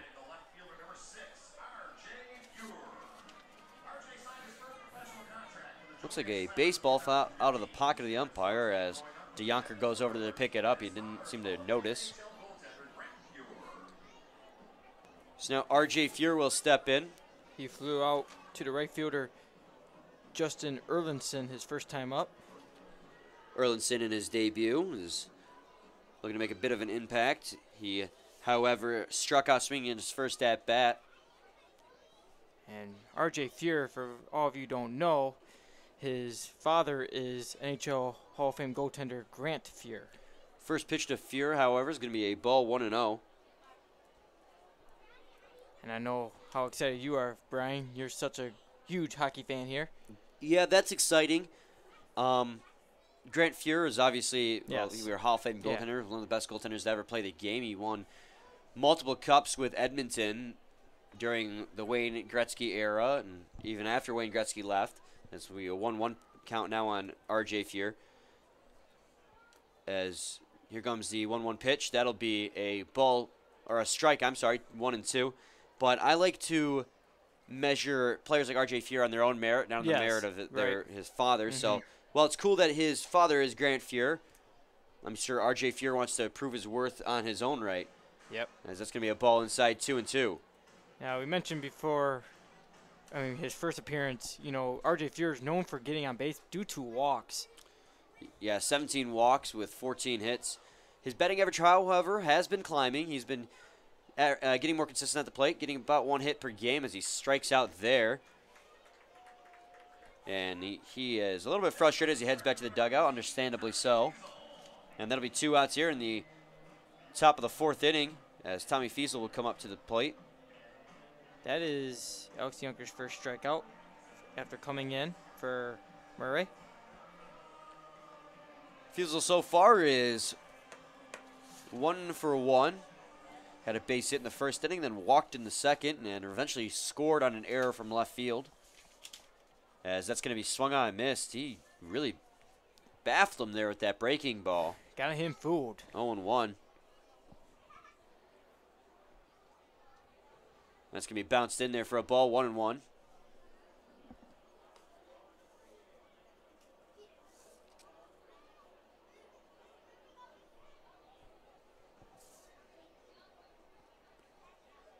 Comes the 1-1 pitch. That'll be in there for a strike over the heart of the plate. 1-2 now. The lights are beginning to come on here at the ballpark. Yeah, it seems about every day about 8 o'clock, the lights begin to come on as the shadows begin to stretch across the field. And the 1-2 pitch comes in. It's going to be grounded up the middle for a base hit, and Thomas Fiesel's got himself a multi-hit ball game. He hit his first time up, and then, of course, the second time up, walked. But, yeah, he's been very productive already this evening. So that's going to put a man on first base with 2 outs here. And Joe Davis, who had that 3 RBI single in the second inning, will come back up to bat here in this inning. The only downfall was that he was caught stealing. But I don't think he even remembers that. He just remembers getting that. You got to focus on the positives. Yes. He had a 3 RBI single before getting caught stealing, and that's been the difference maker today. Yeah, you literally just forget about the caught stealing. As the pitch to Davis is going to be skied down the right side, foul out of play, 0-1. If you really look at it, it didn't really hurt the Mammoths at all.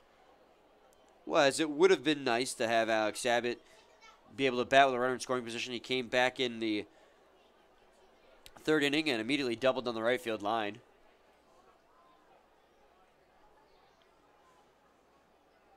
The 0-1 pitch comes in, and that's going to be skied towards right field. Erlinson backing up will make the catch, and that'll be it here in the top of the 4th inning. DeYonker comes in relief, gives up 1 hit, but leaves him down there at first base. So when we come back to the bottom of the 4th inning, due up for the Utica Unicorns is going to be Chris Cruz, Tony Roselli, and Greg Jones. So we'll be back shortly with more. Please stay tuned.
Welcome back, everyone, to the bottom of the 4th inning. We're due up for the Utica Unicorns. It's going to be Chris Cruz. Chris Cruz walked his first time up. You also have his stolen base as well. The first pitch to Cruz is going to be a ball outside, 1-0. He is going to continue his at-bat here after Mitchell Price ended the inning after getting caught in a rundown. That's the 3rd rundown we've seen in today's ball game. It's the first one for the Mammoths, however, or first one in favor of the Mammoths. 2-0 now to Cruz.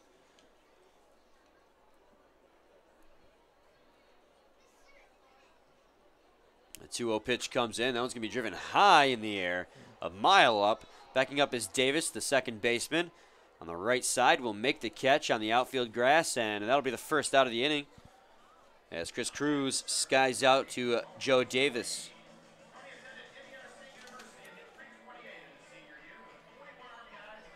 So now Tony Roselli will step in for a second at-bat of that ball game. He grounded up to the first baseman, Ethan Whisker, his first time up. He's hitting 179, has 5 hits, a home run, and 2 RBIs. First pitch he sees is going to foul out of play behind home plate and be 0-1. And he is picked as player of the game, the 1-800-Hanson's player of the game here at the ballpark. If he wins, or if he hits a base hit here, the entire ballpark goes home with coupons to Vincent Jones, I believe. 0-2. I could be misspoken, though. Oh, no new windows? That would be quite pricey. Yes. As he swings and misses at that one. It's going to be 3 pitches for a strikeout for Travis McQueen, and he's making quick work of the Utica Unicorns here. I mean, this is just his second start, and he's been very impressive, Brian. I would venture to say he has been. He was very impressive in his first start, too, where he only went 4 innings. Let's see if they might let him go further here. That is McQueen's 4th strikeout in this ballgame. So now Greg Jones will step up to bat. He struck out his first time up.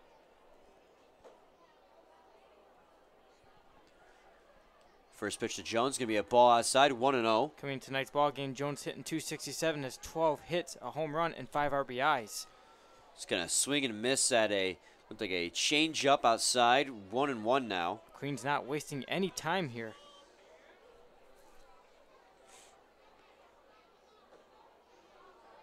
Say 1-2 count now after Jones swings and misses at that one. Yeah, McQueen's quick on the mound to get the next pitch out. I think that's why I called him Lightning McQueen, Travis Lightning McQueen. So the 1-2 pitch comes in, and it's going to be just outside for a ball, 2-2. He doesn't know that, though, yet. I have to talk to him. Yeah, I'm starting to wonder when you're going to tell him. Hopefully soon. The 2-2 pitch comes in. It's going to be driven down the right field line, but foul. And so it'll remain 2-2 with 2 outs and no men on here in the bottom of the 4th inning.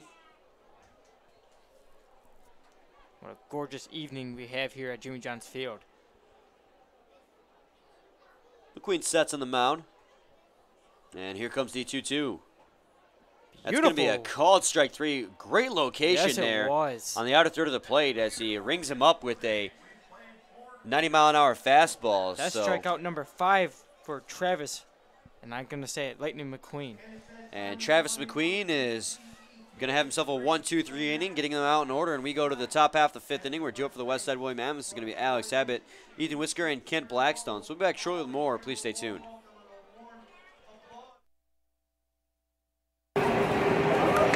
Got a mask on here for you. Ladies and gentlemen, at this time, please direct your attention to the video board. Someone has a very important question to ask. Oh my goodness!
Welcome back, everyone, to Jimmy John's Field. Brian Fisher and Dan Dobler with you here as the Westside Woolly Mammoths look to take some swings here at the top of the 5th inning. They still lead it 3-0 thanks to the Joe Davis 3 RBI single in the 2nd inning. Alex DeYonker's back on the mound for his 2nd inning of work for the Unicorns. Had a good 4th inning, which was his 1st inning of work. Only giving up 1 base hit and getting the other 3 guys out as he's going to hit Alex Abbott on the first pitch. Ooh. Looked like it was a curveball that left his hand a little bit too early. Not the start Yonker want in this inning. So that'll put Alex Abbott at first base with no outs here in the top of the 5th inning for Ethan Whisker. Ethan Whisker struck out his first time up and hit into a double play his 2nd time up. That was that interesting double play that had 2 rundowns.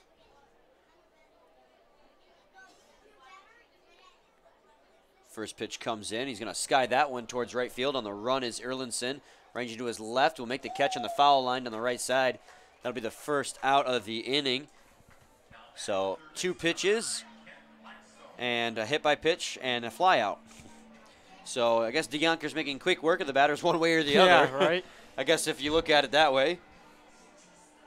Very weird stat there. So now Kent Blackstone will step in with 1 on and 1 out here in the top of the 5th inning. He had a hit for a double his last time up. Yeah, that was that ground rule double on the first base line. As they're going to throw down to first base, but Abbott will slide back in safely. Yeah, Blackstone's been very red hot. Yeah, he is. I'd definitely keep an eye out for him here. He did strike out in his first at bat, but like we said, had that ground rule double in his last one, and he's leading the league in RBIs with 28. So that's all you got to know how hot he's been lately. That's going to be a ball 1-0.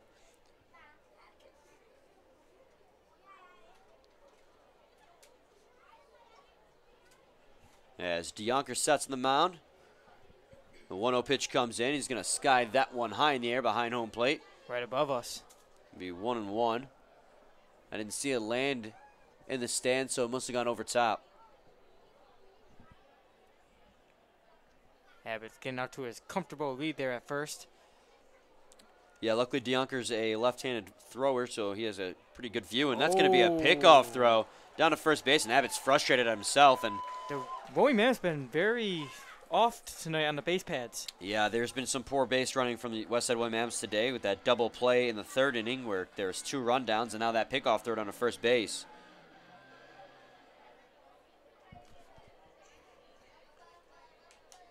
So now it's going to be bases clear for Ken Blackstone. As the 1-1 pitch comes in, he's going to foul that one off. It's going to go 1-2 now.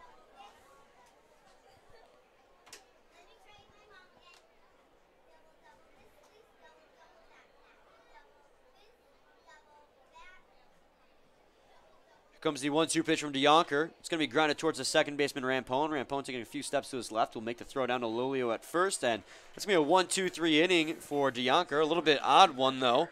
He hits Alex Abbott, picks him off at first base, flies out Whisker, and then is able to ground out Ken Blackstone. So when we come back to the bottom half, the 5th inning, it's going to be Mike Rampone, Nico Lolio, and Justin Erlinson to lead things off. We've played half a game of baseball here. The Mammoths still lead at 3-0. We'll be back shortly with more. Please stay tuned.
Welcome back, everyone, to the bottom half of the fifth inning. As we enter the second half of this baseball game, it's still a 3-0 lead for the Westside Woolly Mammoths as Mike Rampone looks to lead things off. Rampone flew out to the right fielder, Alex Abbott, his first time up. A 1-0 count on him as that breaking ball from McQueen missed. He's going to ground that one. Fair ball down the third base line. Blackstone gloves it. We'll throw it down to first. Going to be an off throw, and it's going to pull Whisker off the bag. And so Mike Rampone's going to reach base safely here to start things off in the bottom of the fifth inning. And they're going to call it an error there.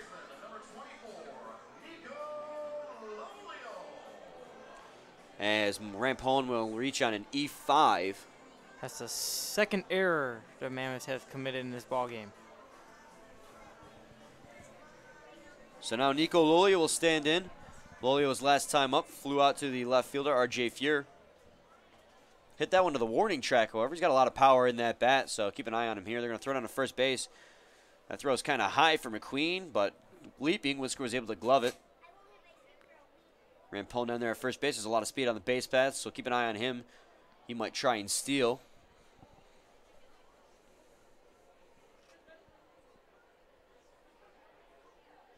The first pitch to Lolio is going to be hit hard, but fouled off on the left side. It'll be 0-1. And if you're McQueen, you got to be very careful pitching to Lolio because he does have power in his bat. And he'll make you pay. Yeah, we've talked before the game, Dan, about how clutch Nico Lolio tends to be with that. With only a 200 batting average, you wouldn't expect much, but he's got 22 RBIs on the season and 5 home runs, which includes a pinch hit grand slam and a pinch hit walk-off home run. It's crazy, man. So it's 0-2 now as he swings and misses. And Nico Lolio's he's come up big Yes, for the Unicorns when they needed him.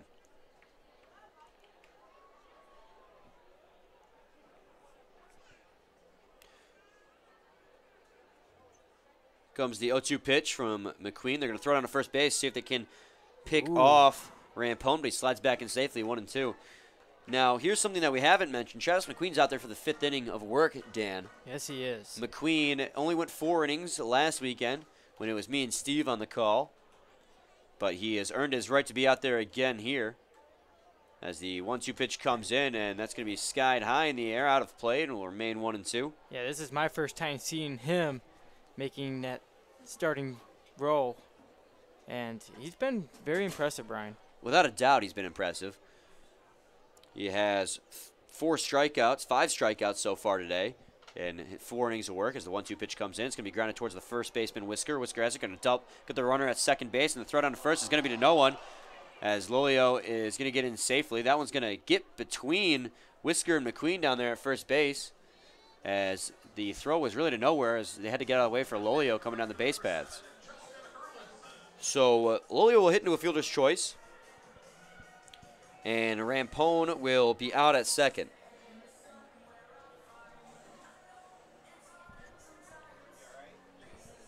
So now Justin Erlinson will stand in.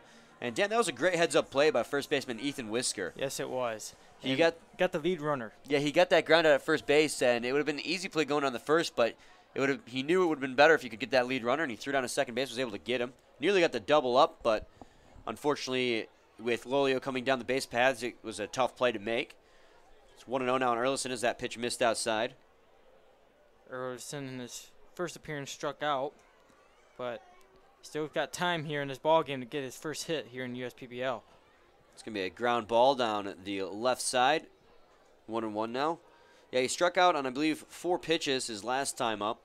Only managing to make contact on one of them, which he fouled off.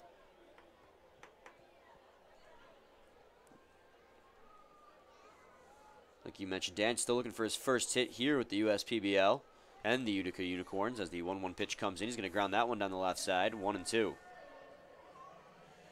Him and Price seem to be pretty eager to make a difference here, and can't say as I blame him. You want to leave a lasting first impression with your team.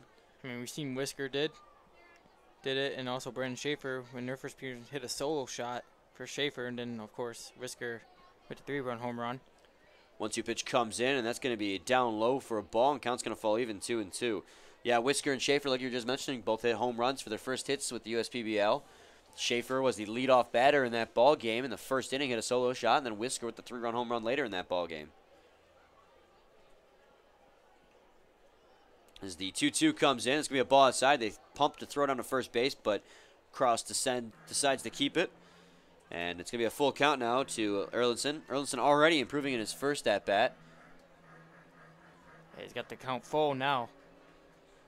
Showing some discipline at the plate now and letting pitches that are outside the zone stay that way. As the 3-2 pitch comes in, he's going to ground that one over to Smith. Oh, Smith's going to bobble it, though, and that's going to allow all the runners to be safe. That's going to be Smith's second error in this ballgame. That'll put runners at first and second now.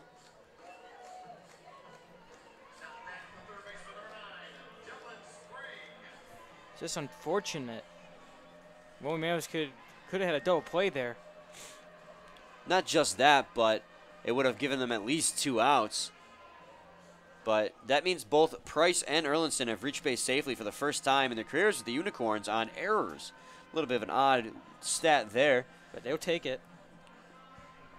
Better than not reaching base at all, as Dylan Sprague will step in.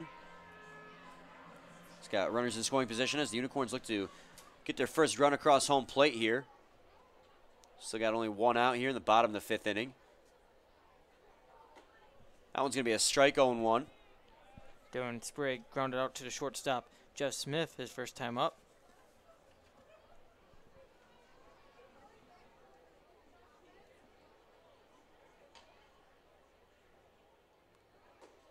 A 1 pitch going to be just outside. 1-1 there. Nice fastball there from Travis McQueen.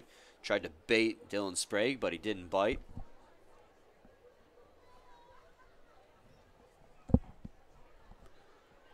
One pitch is going to be outside, 2-1.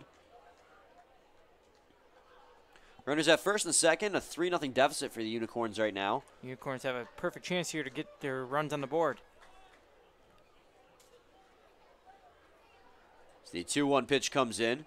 It's going to be a ball outside. They're going to throw it on to first base. And ooh, very close play there if Whisker was able to get that. Yeah, Erlinson getting a late slide back in, but the throw from Cross behind the plate was a little bit off, allowing him to get in safely. So it'll be 3-1 now to Dylan Sprague.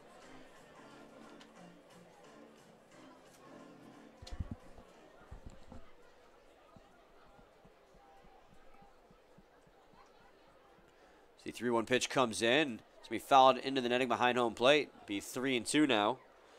So full count yet again for Travis McQueen on the mound.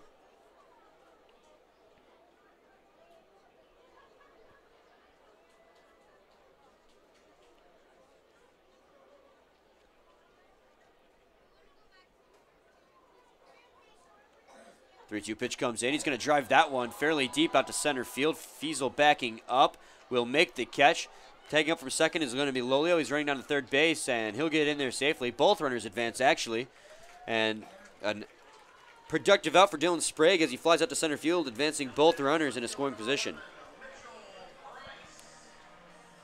Now, if either of these runners cross home plate, I believe neither of them will be earned runs, as Lolio only got on safely because Rampone reached safely on an error, and Erlinson reached safely on an error. So now if Mitchell Price brings either of these two guys in, I don't believe either of them will be earned runs. And like we were saying, Mitchell Price reached safely due to an error last time up. Meanwhile, Shane McCaddy comes out to the mound, and this might be it for Travis McQueen. And it will be, as we're going to get a relief pitcher into the ballgame. Travis McQueen again doing a great job today. Goes 4 2/3. Comes out of today's ball game with no hits, or actually, he's staying in. I saw the relief pitcher come out of the bullpen. Too. I saw the gate open, and I'm like, I thought he was going to come out. But they signaled him back into the bullpen as they're going to allow McQueen finish here. That's not a pitcher that was coming out of the bullpen. Looks like it's Joba Farrell. He's got us fooled. I just saw somebody coming out of the bullpen, assumed it was a relief pitcher. That's going to be a strike. High in the strike zone, 0-1. There's still action down there in the bullpen as they continue to warm up. McQueen not accustomed to going more than 4 innings as a reliever. It's 0-1 now on Price. Price in his debut today reached safely on an error in his first plate appearance. And getting loose is the right-hander Luke McCaddy. I really hope that Travis McQueen gets out of this jam here, just because he's been so good today. It'd be a little bit of a shame to see him go out with a couple of runs underneath his belt. As the 0-2 pitch comes in, he's going to foul that one in the netting. He's going to remain 0-2. Granted, like I said, neither of those should be earned runs, though. I mean, if you think about it, he could have been out this inning, but there were some errors made by the Woolly Mammoths. 2 errors today, or in this inning alone, that have allowed runners to reach.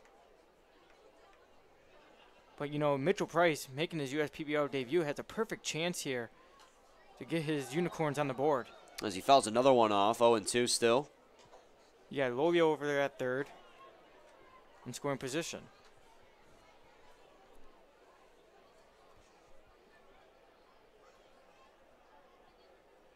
So with an 0-2 count and 2 outs here on Price, there's runners at second and third and a 3-0 deficit for the Unicorns. They look to get on the board here and cut this deficit down. Here's the pitch. Swung on a miss by Mitchell Price. Big strike out there from McQueen. As it was deflected into the glove of Krause, so it'll be a strike 3 nonetheless. And well, like you said, big strikeout there by Travis McQueen as he gets himself out of a jam here. We go to the top of the 6th inning. We're due up for the the Westside Woolly Mammoths will be Jeff Smith, Sean Wood, and Nick Krause. Still a 3-0 lead for the Westside Woolly Mammoths after they get out of a jam there. So we'll be back shortly with more. Please stay tuned. Hey, it's Matt Derry out here in right field in front of the merchandising tent and the trailer. We're having a blast. Get your USPBL gear right here. We've got 24 different kind of hats. We've got jerseys, pennants, foam figures. This Westside Woolly Mammoths jersey is straight fire. You've got to get these jerseys, these hats, everything out here in right field. And, of course, the merchandising area behind home plate in the grandstand. Check it out.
Welcome back, everyone, to the top half of the 6th inning. We're due up for the Westside Woolly Mammoths. Is going to be Jeff Smith set to lead it off. Woolly Mammoths still up to a 3-0 lead here.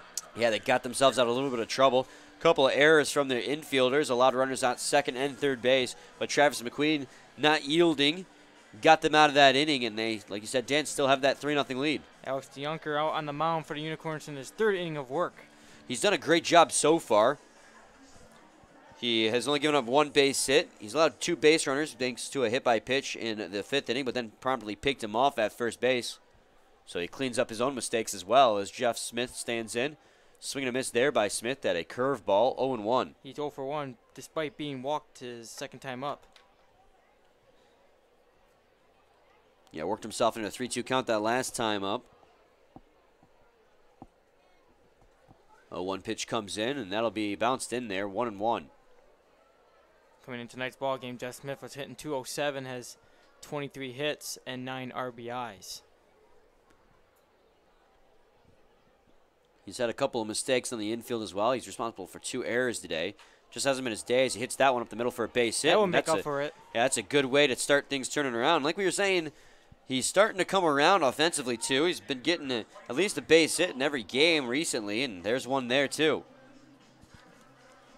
So that's great to see as his bat begins to warm up here. So Jeff Smith will have a leadoff base hit in the center field as Sean Wood will step up to bat here. He flew out to the center fielder Tony Roselli his 2nd time up, which was his last. So DeYonker sets on the mound. Here comes the pitch. It's going to be a strike on the outer third of the plate, 0-1. You got to imagine, Dan, that any base runner down there at first base, is going to be a lot more cautious when getting their lead off after watching Alex Abbott get picked off. 0-1 pitch is going to be in the dirt, 1-1. Yeah, that's been the struggle for the Woolly Mammoths this evening. It's been on the base pads as well, not just defensively. Well, now, especially because the fact that DeYonker's a left-handed pitcher, he stares when he sets on the mound, stares right at that first base. So he can see perfectly well that first base runner down there. As the 1-1 pitch comes in, that's going to be flied high in the air. Into the outfield, backing up is Balkin. And he's calling off both outfielders, so he'll make the catch on the outfield grass, and that'll be the first out of the inning. Next up, the catcher number 4, Nick Krause. So now Nick Krause will step in. Well, he's got a runner at first base and one out here in the top of the 6th. He grounded out to the shortstop Belkin his last time up.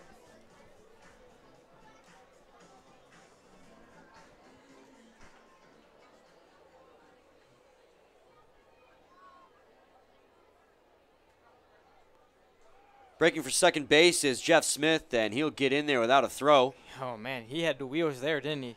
Yeah, he timed that jump perfectly. Right as DeYonker was getting ready to throw, he ran down to second base and didn't even give Jones a chance. It'll be a 1-0 count now on Krause. He's got a runner in scoring position now, and he can tack on another run to the lead, and that'll be a called strike, 1-1.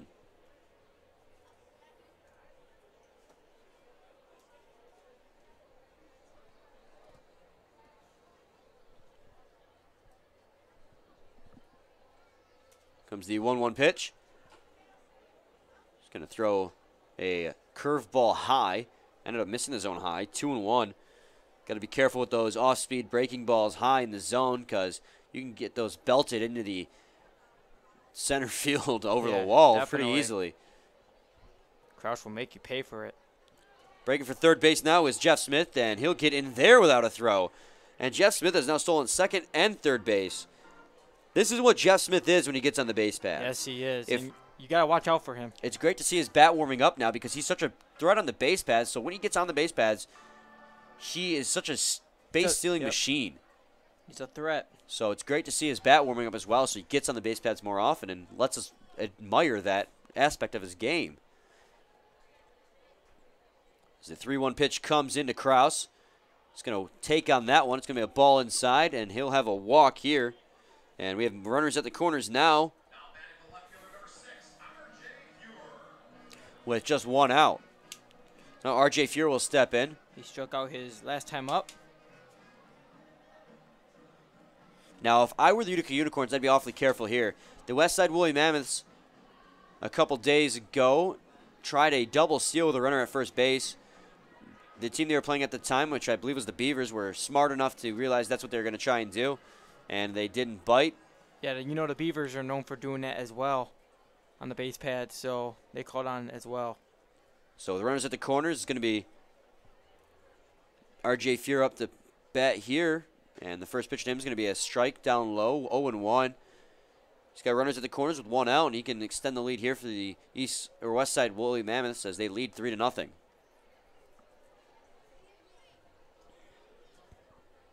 Jeff Smith at third base. 0-1 pitch going to be bounced in there, 1-1. As Krause reached first on a walk as well. DeYonker, after going 2 innings here without much trouble, has found himself in a little bit of a jam here in the 6th inning. Got runners at first and third now. As Fuhr calls for time. In case you're just tuning in, the Westside Woolly Mammoths got up to a 3-0 lead back in the 2nd inning thanks to a 3 RBI single from Joe Davis, clearing the base paths. Feels like a long time ago. It does, doesn't it? Just, 4 innings ago now. And calling for time there is going to be Fuhr again, just trying to mess with DeYonker, trying to get him off his game. Good job by DeYonker there just to go through his motion. It's bad for pitchers if they stop their motion like that. Once you're going, you're taught to just complete the pitch. Even if time is called, because you can, it's really easy to hurt yourself, and when you get all that torque and inertia built up and then you just hold back and don't throw the ball, it can tear something. So that's going to be a ball outside, 2-1. Great job there by Jones to slide to his right and make the catch.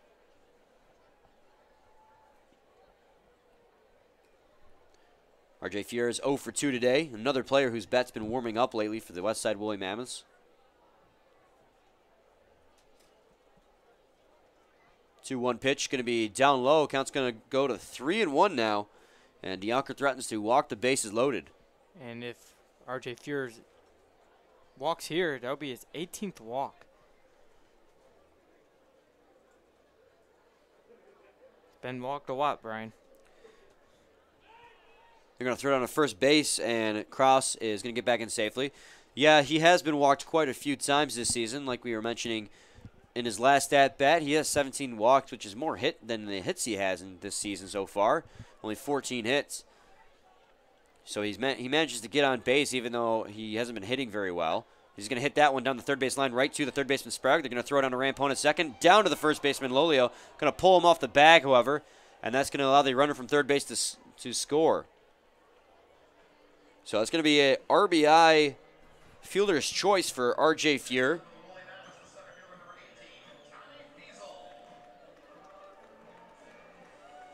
And that'll just be the second out of the inning. And what a night Fiesel has been having, Brian.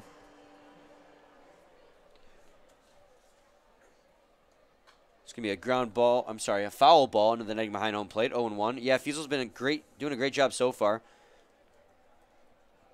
He has 2 hits already in this ball game. Yeah, he's 2 for 2 with, like you said, 2 base hits, and he reached on a walk, and then it came around to score in the second thanks to the fielding error from Price at left field as he swings and misses at that one, 0-2. And I noticed about his batting stance is that he likes to keep his hands back.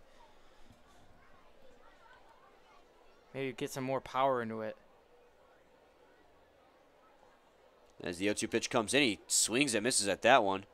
Actually got a piece of that one a little bit as it seems. And yeah, I also noticed that when he's in the batter's box, he's in a constant state of motion. He's one of those players who likes to keep the bat moving even when he was waiting for the pitch, as opposed to players like Joe Farrell who likes to stand straight up and keep the bat rested on his shoulder. And it seems to be working out pretty fine for him as he's 2 for 2 today.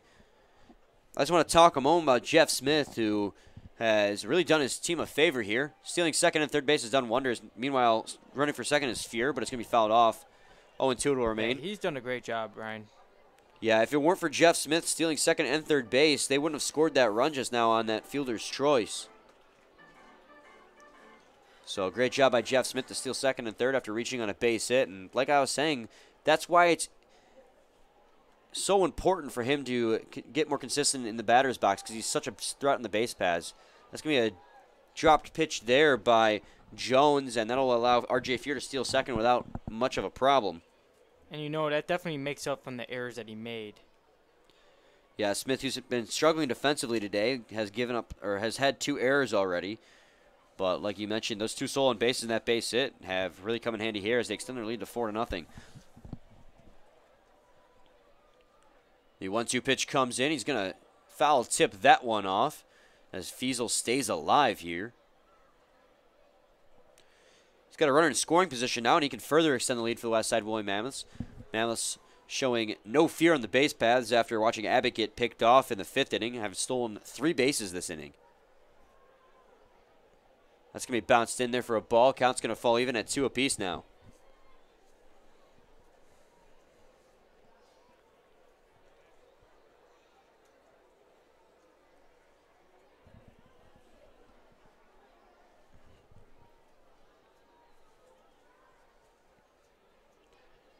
Yunker sets on the mound.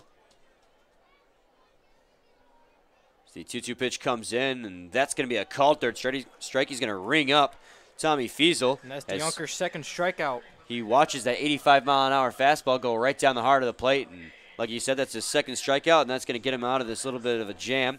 1 run will score, however, and make it 4-0 for the Westside Woolly Mammoths as they extend their lead. Going to the bottom half of the 6th inning, due up for the Utica Unicorns will be the top of the lineup. Brett Balkin, Chris Cruz, and Tony Roselli. So we'll be back shortly with more. Please stay tuned.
Welcome back, everyone, to the bottom of the 6th inning. We're due up for the Utica Unicorns. Will be Brett Balkin set to lead things off.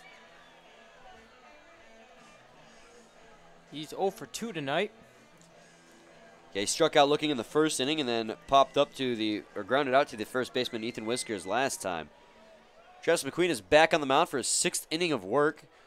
There was a little bit of questioning whether or not he would or not after he got into a little bit of trouble last inning, but despite the errors from his defense, he got himself out of it. So Travis McQueen has proven himself capable and deserves to get this 6th inning of work in. He's been impressive, Brian. And not only is he helping himself by being so darn reliable today, he's helping his team out as well, as it means that there's less innings for the relief pitching to have to throw. It's 0-2 now on Balkin.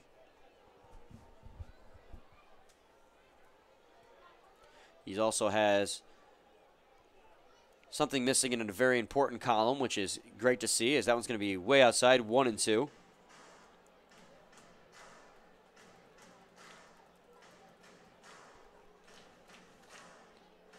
know, the Woolly Mammoths did have, I mean, they still do have action in their bullpen, and it's Luke McCaddy warming up. Luke McCaddy's been warming up since last inning, and we thought he was going to come in the 5th inning after the second out from Travis McQueen, but Shane McCaddy allowed him to go that extra player, and he ended up striking out Mitchell Price down the inning. So the 1-2 pitch comes in, and that's going to be a ball high. Count will fall even at 2 apiece now.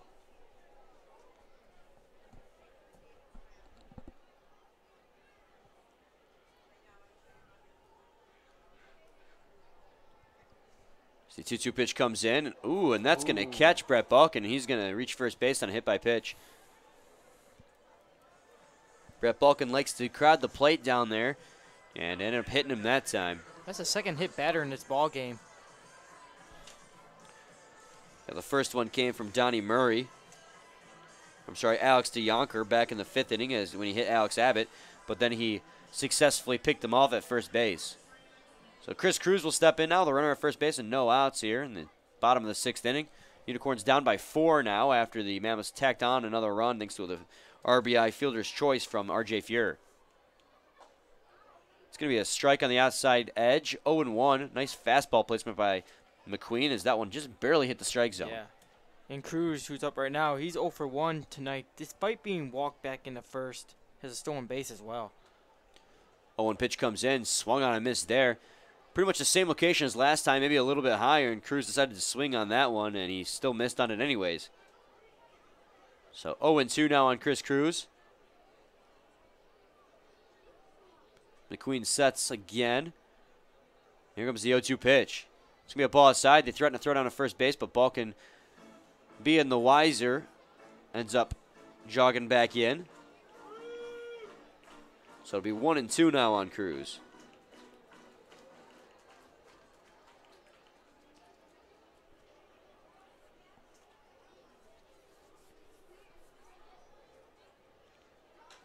He's going to drive that one to left center field. On the run is Fuhr. And he will now come back in and make the catch. And that's going to be a fly out to left field for Chris Cruz. And that'll be the first out here in the bottom of the 6th.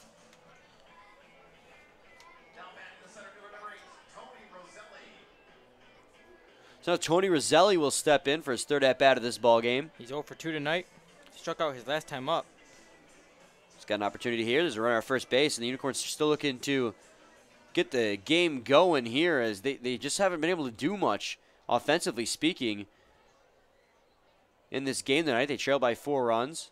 As they're always going to drive that one, put the charge of that one into straightaway center field, backing up his Fiesel to the track, to the wall. He will make the catch at the wall, and he is going to get the tip of a cap from Travis McQueen. Wow. As Fiesel makes a catch at the wall out there. A lot of movement out there from Fiesel. Now that one died off, so I don't think it would have been a home run, but no, Fiesel still had to cover a lot of ground there. Yes, he did. So great job by Tommy Fiesel to at least take away an extra base hit from Tony Roselli. That'll be 2 outs here in the bottom of the 6th inning. Brett Balkin did tag up and advance to second, however. So it'll be a runner scoring position for Jones. And another thing is, the way Fiesel was moving out there, I mean, sometimes you got to be careful to lose. You might lose your footing right there. Yeah, the dirt out there is definitely loose. If you've ever been on, many of you have been on a warning track. but it's very loose dirt out there, and it's very easy to lose your balance. We saw that a couple times during the rundowns. When these runners are trying to change direction quickly, they often lose their balance. We've seen that a couple times already.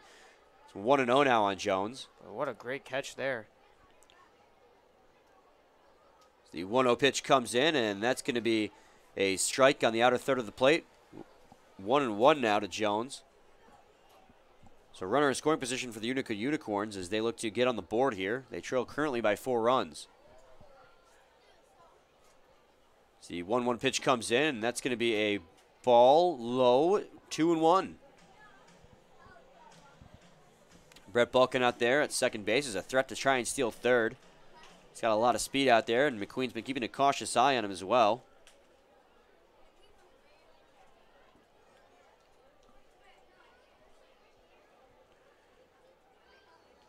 McQueen taking a look back to second. Here comes the 2-1. He's going to foul that one off into the netting directly behind home plate. And it'll remain 2-2. So 2 balls, 2 out. 2 balls, 2 strikes, 2 outs with a man on second base. Jones is just staying alive here. And Jones, yep, like you said, just doing everything he can to keep himself in that batter's box. Swings and misses there at a changeup low, and That's a Travis good time. McQueen is going to go 6 innings and have himself a quality start here. That's 7 strikeouts for him. So he has been absolutely dominant today. His second start ever for the Mammoths, being a reliever, being converted to a starter. He's done a great job in today's ballgame. So we go to the top of the 7th inning, where due up for the Westside Woolly Mammoths will be Joe Davis, Alex Abbott, and Ethan Whisker, where they still lead 4-0. So we'll be back shortly with more. Please stay tuned. Got a mask on here for you. Ladies and gentlemen, at this time, please direct your attention to the video board. Someone has a very important question to ask.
Welcome back, everyone, to the top half of the 7th inning. Brian Fisher and Dan Dobler with you here as we bring you this Saturday evening matchup between the Mammoths and the Unicorns. It's a 4-0 lead currently for the Mammoths, as it'll be Joe Davis set to lead things off for him here. The Yonkers out there once again for the Unicorns. He's gone 3 innings so far and only given up 1 earned run. A good relief performance from him for sure. But what an impressive start for McQueen for the Woolly Mammoths. Yeah, he's been dominant so far on the mound, converting from a relief pitcher to a starter here, it seems, as this is a second start this season in consecutive appearances. And speaking of Davis, he's the one that got the Woolly Mammoths going in this ball game. Yeah, he's had the difference maker today with that 3 RBI single back in the 2nd inning. 0-1 pitch comes in, and that was a breaking ball there that did not break back over the plate, and it'll be 1-1.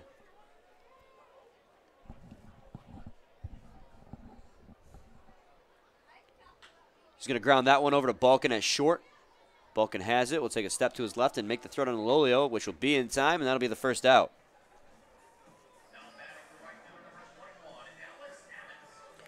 So no, Alex Abbott will step in the with one out, no men on here in the top of the 7th inning. Abbott's been very productive this evening. Yes, he has. He has been getting on. He's reached base safely in all 3 of his play appearances. He's going to drive that one deep to right field. Backing up is Erlander, just shy of the warning track, will make the catch, and that'll be the 2nd out of the inning. A fly out to right field for Alex Abbott. And as I was saying, he had reached base safely in all 3 of his plate appearances until just then. He reached on a walk, reached on a double, and then was hit by a pitch. But, you know, he was caught stealing and then was picked off on the base pads. Yeah, he was. So not the best base running out of him today, as he swings and misses Ethan Whisker this time, 0-1. Ethan Whisker's 0 for 3 today. He flew out to right fielder Justin Erlinson his last time up. Meanwhile, he's going to ground that one towards the second baseman, just a trickler. Rampone has it, mishandles it, and that'll allow Whisker to reach safely. He was more worried about Whisker than getting the baseball. So that'll be an E4. We've had 5 errors between the 2 teams today. So now Kent Blackstone will step in. Blackstone had that ground rule double back in the 3rd inning. Yeah, when over that 320 mark. Bounced over. And a lucky fan in that hill over there got a baseball. I thought he had a home run. I did too. When he hit that. So it's going to be 0-1 on Blackstone after that. First pitch from DeYonker was right over the heart of the plate, 0-1. That's when the sun was still out and shining so bright.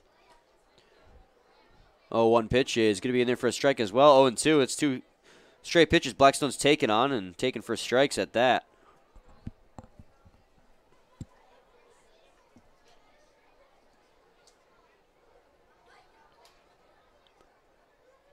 Comes the 0-2 pitch.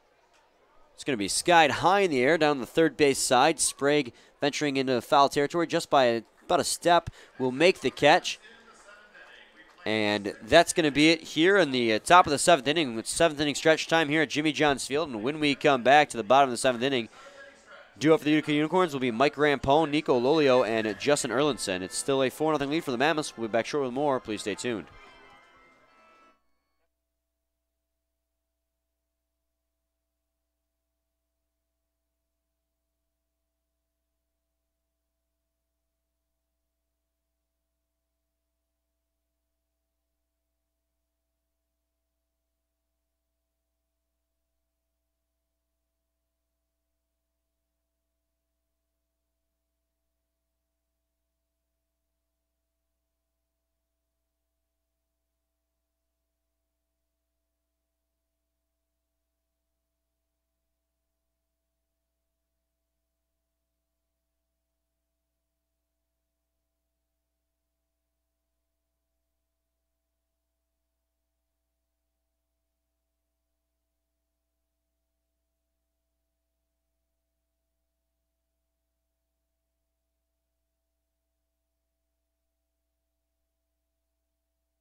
Welcome back, everyone, to the bottom half, the 7th inning, and we got a pitching change on the mound for the Westside Woolly Mammoths. Yes, it's the hard-throwing Corey Kimber on the mound now. And Travis McQueen's day is done, Dan. And Man, he was impressive, Brian. heck of a game for him. Yes, it was. His second start in consecutive appearances for Travis McQueen. 6 innings pitched, no hits, no runs, 1 walk, and 7 strikeouts. Jeez. So he's really fallen comfortably into this role. He's been phenomenal today, and his last appearance as well. The first pitch to Rampone from Kimber is going to be fouled down the right field side. On the run is Whisker, and he won't be able to make the catch on a sliding attempt. But what a great try at it. So it'll be a foul ball down the right side. That will be a strike, 0-1. Yeah, you weren't lying about Travis McQueen when you and Steve were on the call the first time, and I see him here now in the second appearance, and man, he blew me away. Yeah, phenomenal day from him. That's to be for sure. He's really fallen comfortably into that starter role, and he might be a staple now in this rotation for the Westside Woolly Mammoths going forward.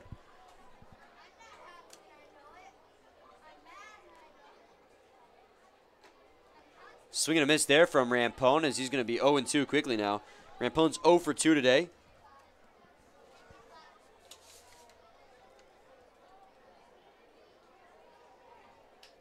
Yeah, he reached safely his last time up due to an error by Kent Blackstone.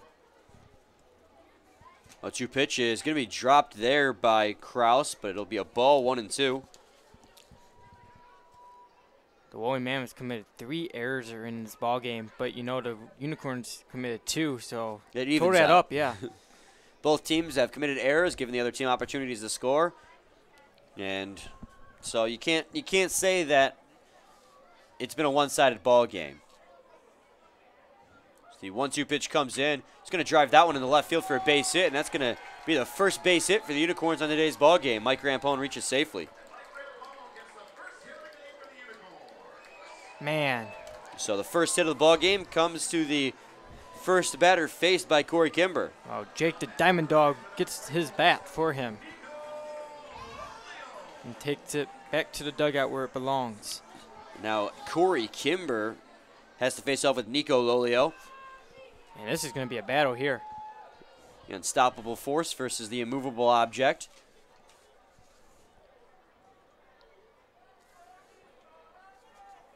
Lolio hit one on the warning track earlier today as he fouls that one in the netting, 0-1.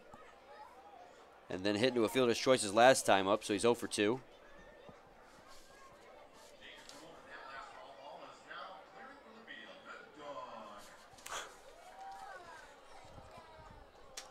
Corey Kimber sets on the mound. As the 0-1 pitch comes in, that'll be a ball just outside, 1-1. Kimber has a fastball that can get up to 98 miles an hour. Normally we see it range between 94 and 96, however. Definitely one of the hardest throwers in the league. The 1-1 pitch comes in, and that's going to be fouled off. 1-2 now to Lolio.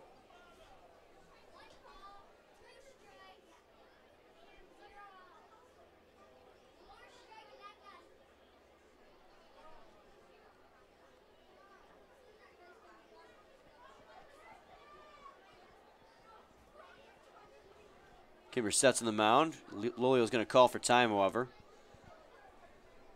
So runner at first base with no outs here in the bottom of the 7th inning. The Unicorns trail by 4 as they look to mount some form of comeback here.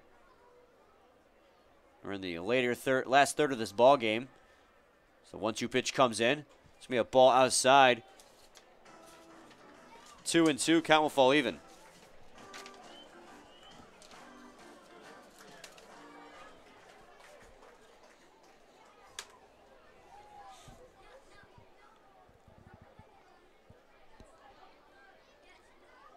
The 2-2 pitch comes in, and that's going to be a ball outside. Count will run full now, 3-2. That last fastball from Kimber reaching 95 miles an hour. You know, Kimber, last time we seen him was on Thursday evening, and he was roughed up a little bit as well. Gave up a run, a couple hits. 3-2 pitch comes in, and that's going to be a ball outside. He's going to walk Nico Lolio, and that'll move Rampone into scoring position for Justin Erlinson.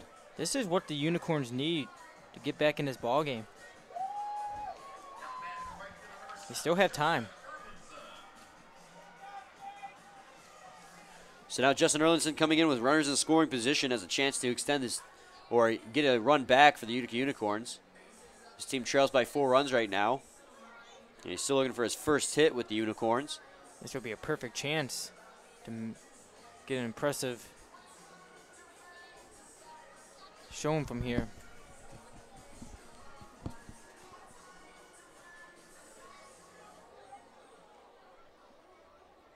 He can get his first hit and get his first RBI in his USPBL career. Rampone down there at second base can come score on a shallow base hit as that's going to be chopped down the first base line. It's going to be the first out of the inning as an underhanded toss from Kimber will go down to first base. And it looks more like a swinging bunt more than anything. So Erlinson will ground out, and that'll move the runners into second and third here in the bottom of the 7th inning for Dylan Sprague. He's 0 for 2 tonight. Flew out to the center fielder, Thomas Fizo, his last time up. And he has, like you said, Brian, runners in scoring position now. Perfect chance here. He only has 1 RBI of the season and only 3 hits, so. Good opportunity for him here. He came into a runners in scoring position opportunity last time up as well. Was unable to convert. See if he can redeem himself here as the first pitch to him is going to be a fastball high 1-0. Corey Kimber, when he's on, is unhittable. That fastball can just be blown by players in this league. But when he's off and his location's a little bit off, it can really hurt. It can lead to a lot of walks. So the 1-0 pitch comes in, and that's going to be a fastball outside 2-0 now. And I think that's what he's been trying to work on. I mean, you know his fastball's right there. It's just the other pitches that he's thrown. He's got to work on his command. That's for sure. Meeting at the mound between Smith and Kimber. When his command is there, he's got one of the most devastating pitches in the league. That fastball, especially when it hits its location, is nearly unhittable for most of these batters. He's just got the capability of blowing it by him, but he's got to work on his location a little bit more, especially with those off-speed pitches. Once he has those off-speed pitches, especially under control, he will seriously be a force to be reckoned with. Yes, he would. On the mound. He'll be dominant. It's 2-1 now as it's going to be a strike on the outer corner, outer third of the plate to Dylan Sprague.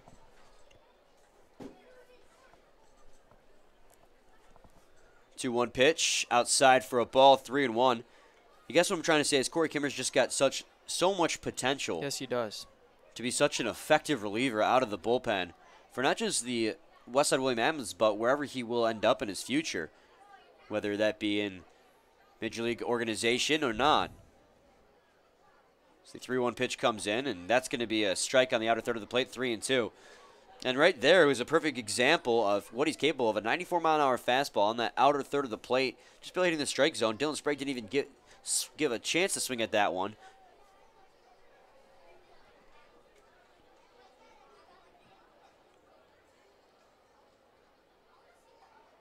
Three-two pitch. Going to be grounded up the middle. The diving stop from Davis is unable to do it. And rounding third base now is Lolio, and that'll be the second run to score. It's going to be an two RBI single for Dylan Sprague, and the Mammoths have their lead cut in half here. Well, the Unicorns are on the board now. It's going to be a 2 RBI base hit for Dylan Sprague and makes it 4-2. Cutting that deficit in half now, and Mitchell Price comes up with a runner at first base.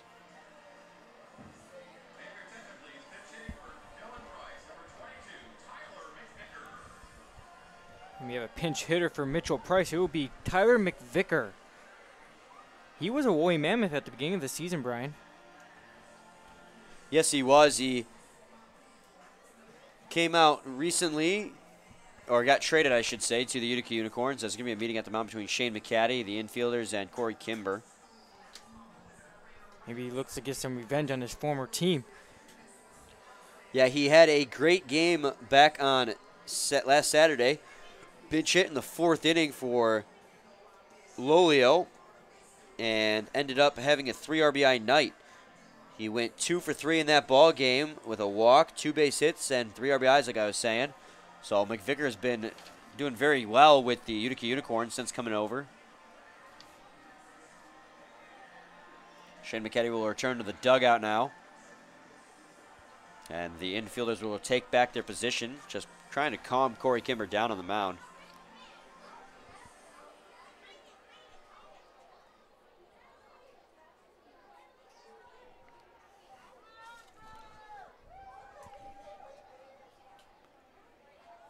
So now McVicker stands in, pinch hitting for Price.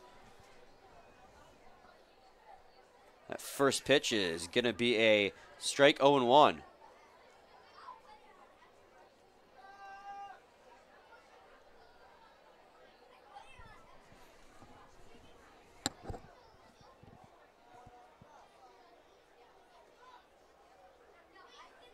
Oh, 0-1 pitch. Going to check his swing on that one as that was a ball low and away in the dirt. It's going to be 1-1 now on Price. I'm sorry, on McVicker. The William Mammoths have action in their bullpen, and it is the right-hander Josh Mason warming up.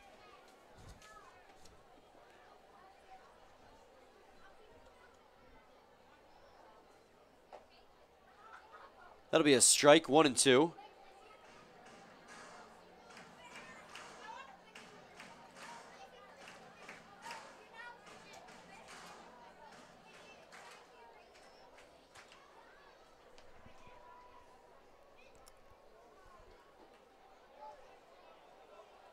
That's going to be called a strike, and Tom McVicker's going to strike out looking there, and he's going to have a few choice words to the umpires. He doesn't agree with the call. And you know you're never going to win the battle doing that.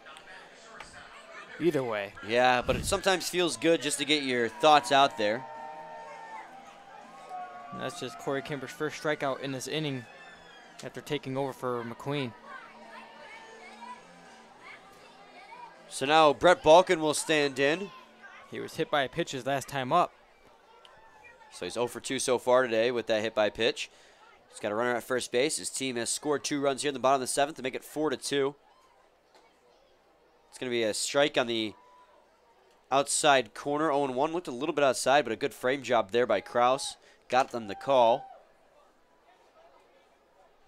At first base is still Sprague. He's got a decent lead down there.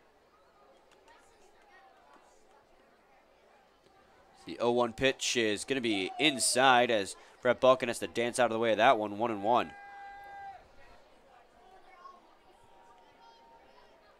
Rampone over there still.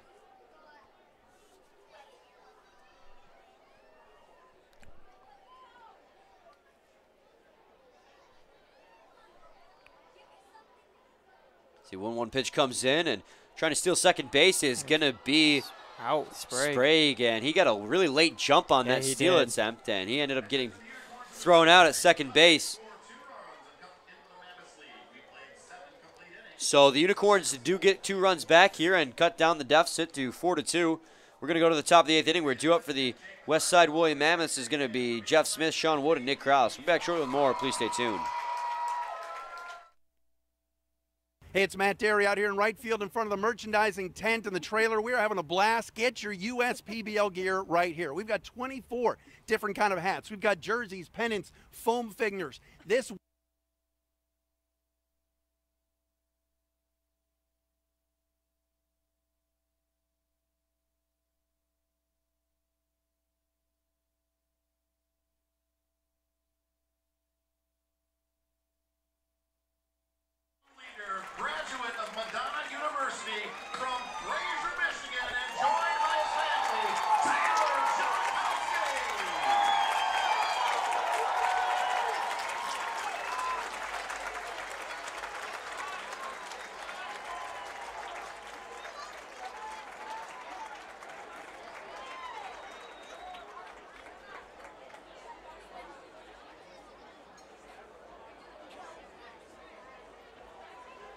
Ladies and gentlemen, at this time, please direct your attention to the video board where we have a special message from former Cy Young Award winner and fellow Fraser High School graduate, Pat Henkin, who is currently instructing with the Toronto Blue Jays farm system.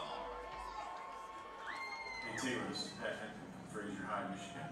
Good luck with your pro career and work hard. Big leaguers come from everywhere. You never know. Keep working, buddy. And ladies and gentlemen, at this time, Mr. Taylor Jellikowski has a few words he'd like to say right now.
Welcome back, everyone, to the bottom of the 7th inning. And Dan, if you, those of you who are watching the live stream may have noticed, we put the audio on there during the break for a very specific reason. Taylor Jellikowski got picked up by the Minnesota Twins. That's another player here in USPBL get an MLB contract, and it's great to see. By the Twins, especially. And you know what? And also a special moment there too. He proposed to his longtime girlfriend as well. Yeah, it was something that only a few knew about before the game, and something we were all prepared for. And it was just a very special night for Jellikowski. Yes. Got signed by the Minnesota Twins, just like Martin and Randy Dobnik. Randy Dobnik, drew a blank there for a Two second. unicorns now with the Twins. Yeah, and it's actually going to be Martin. And I talked to Jellikowski before the game, and he said he's actually going to be rooming with Martin in Class A ball down in Florida. Yeah, that's great to see. So great for Taylor Jellikowski. And when I talked to him before the game, he mentioned that he was just extremely grateful to the USPBL. Yeah. Because if it weren't for, he said that this was the only place that offered him a place on a team, a chance. And he owes everything to the league, because if it weren't for them, he would never have gotten this chance. So he said he was extremely grateful. So it was a hectic 24 hours. Yes, it has to be. And, also he had a special video board message from another guy from Fraser, Michigan that's in the majors right now. He's a hitting instructor for the Toronto Blue Jays. So awesome. Very awesome for Jellikowski. He proposes to his girlfriend on the field after getting his hat from the Twins. And she said yes. So, I mean, a hectic 24 hours yes, indeed. It has. You find out you're going to be playing in a major league organization, and then you are engaged to be married. A great diving stop by the third baseman, Sprague, as they seem to be spurred on by a little bit of good news there. I literally forgot there was a baseball game still going on. So Jeff Smith will ground out to Sprague as he makes a fantastic diving catch down there at third base. But now we have a new pitcher on the mound for the Unicorns. It's Lane Gustler. Yeah, Alex DeYonker goes 4 innings pitched. He gives up just 1 hit in those innings, but gives up 1 earned run as well. Or I'm sorry, he gives up 2 hits in those innings for 1 earned run. And Sean Wood will step in. That'll be a ball low, 1-0. He ends up walking 1 batter and hitting 1 as well. And he strikes out just 2. So a good relief appearance for DeYonker, just giving up 1 earned run in 4 innings. Having to go the long relief as Murray only managed to go 3. But back to that Jellikowski thing. Yeah, it's just a special moment. Just fantastic. Yeah. He was leading the league in home runs with 9, and I think we all saw it coming. He was very versatile anywhere in the field, as that's going to be a strike on the inside third of the plate, 2-1. We saw him play left field, right field, center field, you name it. Then he'd play first base as well as catcher. He could play at any area in the ballpark. He was leading the league in home runs. And he was very fast on the base pad, so I think we all saw it coming. But what a special moment as well, as he proposes to his girlfriend, and she says yes. So we here at Jimmy Johnson Field in USPBL wish Jellikowski all the luck in the world when he goes down to Florida for minor league baseball, and hopefully he can make it up to the majors one day. Yes, it's just great seeing these guys get their second chance here, and, it turns positive. they get contract from the major leagues. So Sean Wood draws a walk there, so put a man on with 1 out. And like we were mentioning, Lane Gusler on the mound now. Kraus will stand in with 1 down and 1 on here in the top of the 8th inning. Still a 4-2 lead for the Westside William Mammoths after the Unicorns got 2 back in the bottom of the 7th, thanks to the 2 RBI single from Dylan Sprague. That'll be a ball there, 1-0.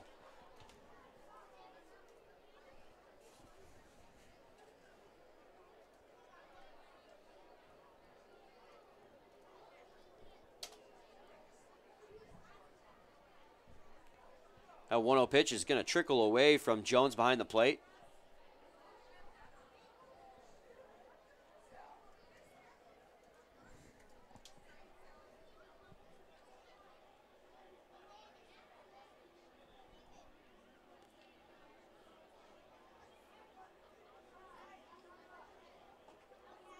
It's going to be a ball inside, and it's going to get away from Jones. That's going to allow Sean Wood to advance to second base.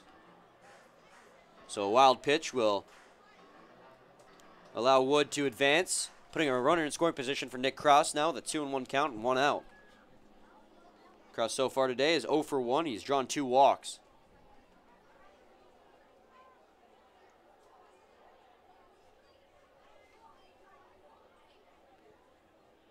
The 2-1 pitch comes in. Swing and a miss there by Cross. Big rip there at a off-speed pitch from the hand of Gusler. 2-2.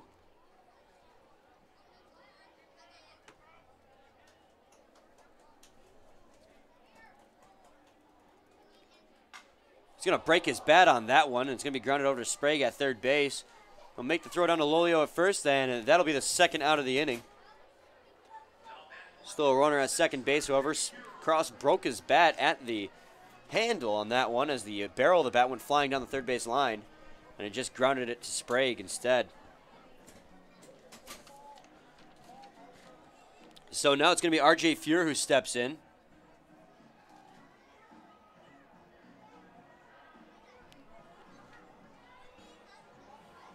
Two outs here. The runner at second base says he can give his team a run back here and extend their lead back to 3.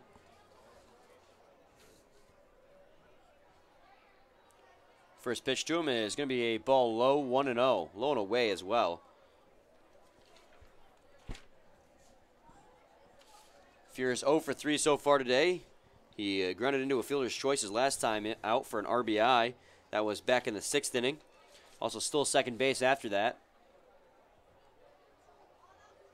That's going to be a strike, 1-1. Does have an RBI as well.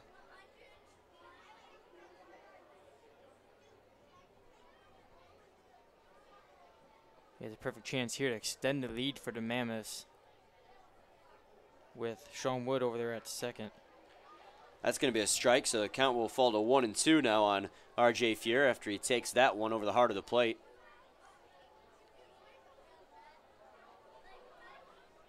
Sean Wood still down there at second base after reaching first on a walk and advancing on a wild pitch.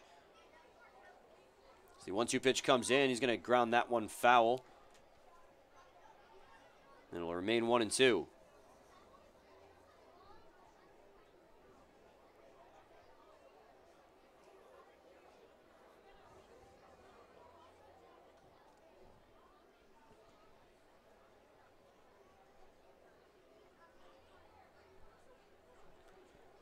Again, the 1-2. It's going to be driven up the middle for a base hit. Rounding third base is going to be Sean Wood. They're going to wave him home, and he will come in safely. And what was I saying, Brian? An RBI base hit for R.J. Fuhr, and he reaches base safely for the first time today on a base hit. I think I was thinking ahead there. Yeah, that's his second RBI in the ball game. And now Tommy Fiesel will stand in with a runner at first and 2 outs here, as the Mammoths have re-extended their lead to 5-2 now. They got a runner at first base with 2 outs. Be a pitch inside, 0-1 now, as it was called for a strike.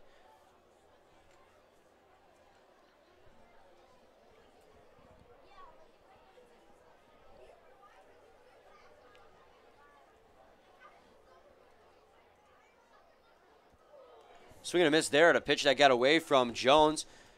And it's going to allow the runner to advance yet again. So now Fuhr's at second base on a wild pitch. And an 0-2 count on Fiesel, I apologize. Thomas Fiesel's been very active this evening. There's 2 hits in this ball game. 0-2 pitch comes in. He's going to check swing that one. And it's going to go off his bat for a foul ball. It's a 5-2 lead now for the Westside Woolly Mammoths after they got a run back there from the base hit RBI from R.J. Fuhr. So it's an 0-2 count now on Fiesel with 2 outs and a runner at second. So they can get their 4-run lead back as Fiesel swings and foul tips another one off. Lane Gussler trying to get them through the 8th inning here and get them to the top of the 9th. Or bottom of the 8th, I apologize.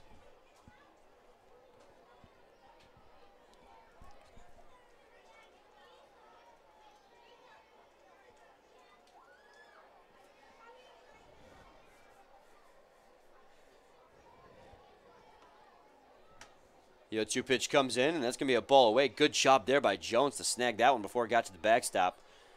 And the count's going to fall even now at 2 apiece. Center fielder Tony Roselli is playing a little bit shallower than usual. Here comes the pitch from Gussler. Swing and a miss, and after that long battle, he finally rings up Tommy Fiesel as he dusts him off on a fastball outside the zone, and the Westside Woolly Mammoths are going to get one back here as they extend their lead back to 5-2. And when we come back to the bottom of the 8th inning, Utica Unicorns will be up, and Brett Balkin will step to the plate to lead things off. On him be Chris Cruz and Tony Roselli. So we'll be back shortly with more. Please stay tuned.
Welcome back, everyone, to the bottom of the 8th inning. We're due up for the Utica Unicorns. It is going to be Brett the Stash Balkin.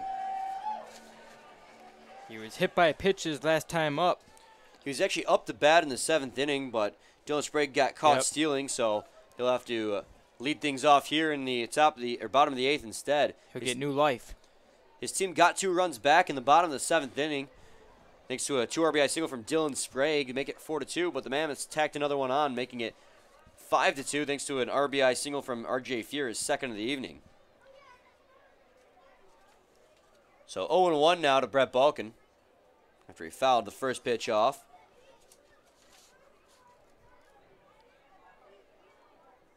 He's going to show bunt there, pull it back in time, but it's going to be in the strike zone for a strike. 0-2. Kimber on the mound again for the second inning of work for him. Gave up 2 hits and gave up 2 runs already in this ball game. His team currently has a 3-run lead, I should say, as there's still action down there in the Mammoths bullpen. A couple righties throwing down there as the 0-2 pitch is going to be just outside for a ball 1-2. You see how Josh Mason warming up for the Mammoths. But, I mean, what an impressive start from Travis Lightning McQueen, I like to say. You were about to legitimately Literally call saying him Lightning McQueen, yeah. Lightning McQueen as You're if right. that was his name. That would have been funny. He would have been coming to talk to me afterwards.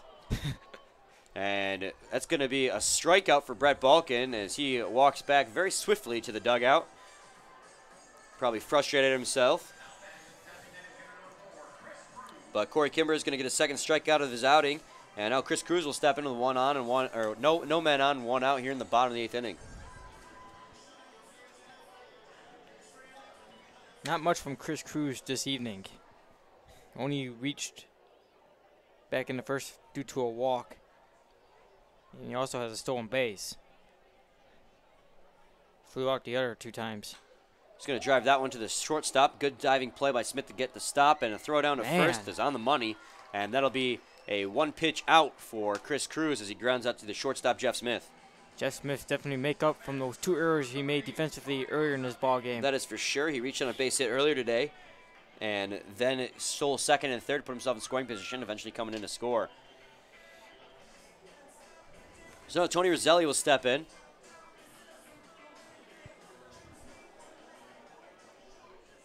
He's 0 for 3 tonight.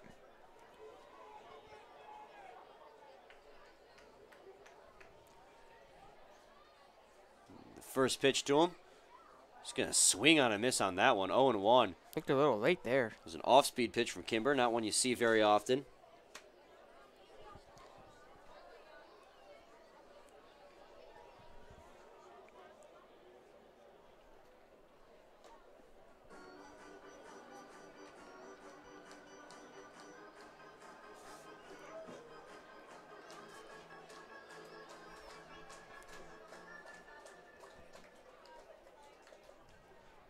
Here comes the 0-2 pitch. It's going to be a ball outside, and the count's going to fall to 1-2.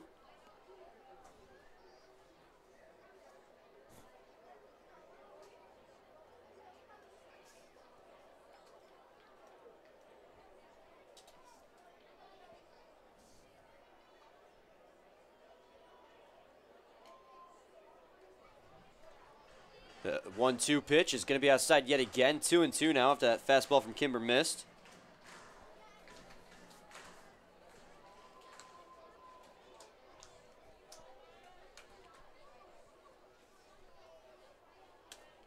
Kimber sets on the mound. And the 2-2. It's going to be low and inside for a ball. 3-2 now. Kimber's really settled down here after coming in last inning, giving up a couple hits and a couple runs. Yeah, he had gotten into some trouble last inning. But like you said, has really settled things down. So 3-2 pitch comes in, and it's going to be grounded foul on the left side. Will remain a full count.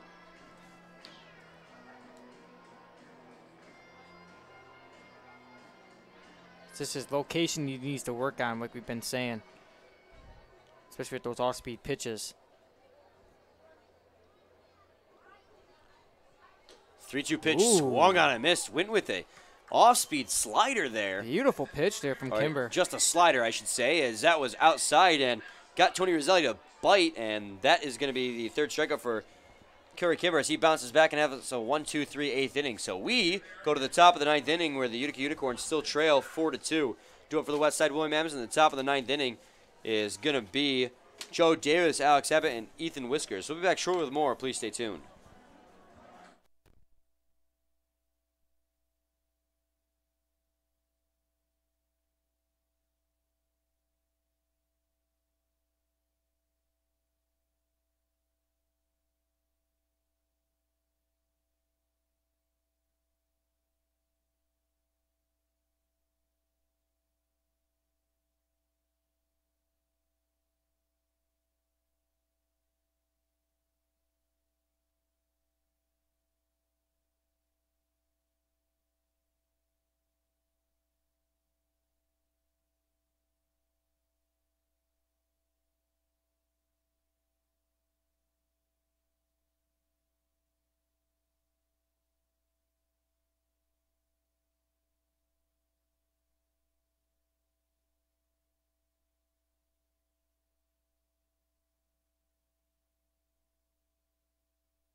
Welcome back, everyone, to the top of the 9th inning. We're due up for the Westside William Mammoths is going to be Joe Davis. Joe Davis. Willie got the Mammoths on the board to start this ball game. So 5-2 lead now, and he had that 3 RBI. Yep. 3 RBI single in the 2nd inning. That still stands as the winning runs here in the top of the 9th. But, you know, he has some help from R.J. Fuhr at the bottom of this lineup as well. R.J. Fuhr has 2 RBIs, and so it's nice to see both the bottom and the top of the lineup doing work to get things going for the teams. And, Dan, tomorrow is Harry Potter Day here at Jimmy John's Field. That is Harry Potter's birthday, per se. And how big a fan are you for Harry Potter? I was a casual fan. I never really got into the hype as much. No, me either. As other people did. Now, the movies I found entertaining, but I just never was a huge fan of it. Yeah, you know, they always show on Harry Potter time to time on ABC Family, Freeform they call it now. Meanwhile, Davis fouls off another one, 0-2. Yeah, my favorite movie was always Goblet of Fire. Ooh, okay. Just because I really love the competition aspect. I'm a big sucker for tournaments. You know, I really enjoyed the first 2. But I was never really that big into Harry Potter, as that one's going to be just inside for a ball, 1-2. I know we have Star Wars night coming up soon. Now that I can get into. That is on Thursday, I believe. And we're even going to have Darth Vader here, from what I hear. As that's going to be a line drive foul ball on the third base line. 1-2 now. Joe Davis squaring up nicely on that ball. Was just a little bit out in front of it, as I struggled to get my words out there.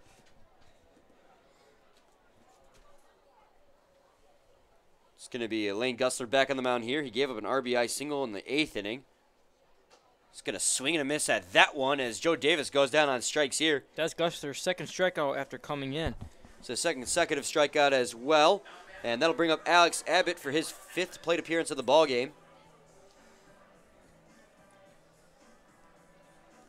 He's 1 for 3 so far, or 1 for 2 actually, with a double back in the 3rd and a fly out to the right fielder in the 7th.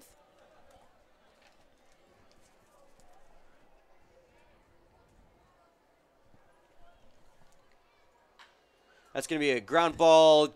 Diving stop. Nice there by Rampone. But he won't be able to make the throw in time, and that's going to be an infield single for Alex Abbott. What a great try there. Now, Nico Lolio is out there in left field now. That Price was pinch hit for by McVicker. And defensively at first base, I believe it is McVicker. Yeah, it looks like it. That is, again, because of the pinch hit situation for Price in the 7th inning. 1-0 now on Ethan Whisker. He's got a man on first base with 1 out here in the top of the 9th. The Westside William Mammoths look to tack on a couple of runs here, see if they can't extend their lead here before they go to the bottom of the 9th. It's going to be a ball low and away. 2-0 now to Ethan Whisker. Ethan Whisker's 0 for 4 tonight. Yeah, he reached on an error his last time up. That was the error from Mike Rampone. That was the first time he reached safely at all. He hit into that weird double play in the 3rd inning where there were 2 rundowns. Throw it on a first base, but Abbott will be back in time. Lane Gusler would be smart to keep an eye on him down there.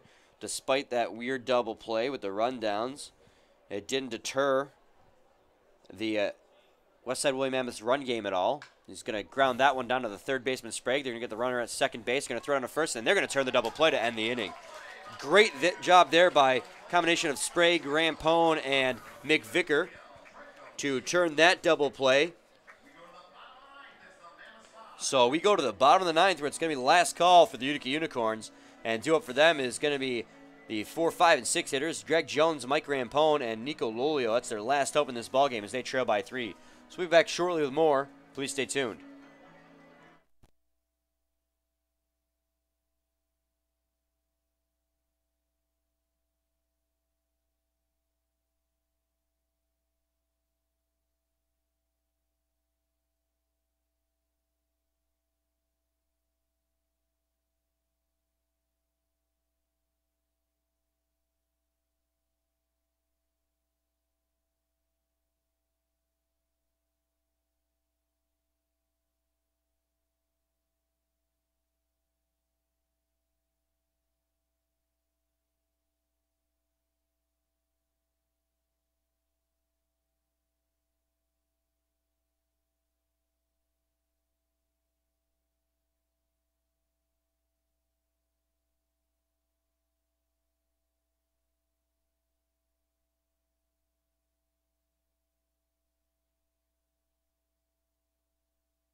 Welcome back, everyone, to the bottom of the ninth inning, where it's the last call for the Utica Unicorns. And it due up for the Unicorns. To lead it off will be Greg Jones. And we have a new pitching change for the Woolly Mammoths, and it is Josh Mason taking the mound. Mason now here to get the save in tonight's ball game as the Mammoths come in to the bottom of the ninth with a 3-run lead. First pitch to Jones is in, and that's going to be a ball just outside, 1-0. Josh Mason, in 19 innings pitched, has 3 wins, 0 losses, given up 12 hits. He's given up 10 walks. Has 22 strikeouts, given up 6 runs, 5 of which were earned, and an ERA of 2.32. So 2-0 count now on Greg Jones as the 2-0 pitch comes in. He's going to foul that one in the netting behind home plate, getting a few fans to jump. 2-1. Corey Kimber goes 2 innings pitched, gives up 2 hits, 2 earned runs, 1 walk, and 3 strikeouts. He had a bounce back 8th inning, went 1-2-3 after being roughed up in the 7th, as that's going to be a ball high. 3-1 now to Jones.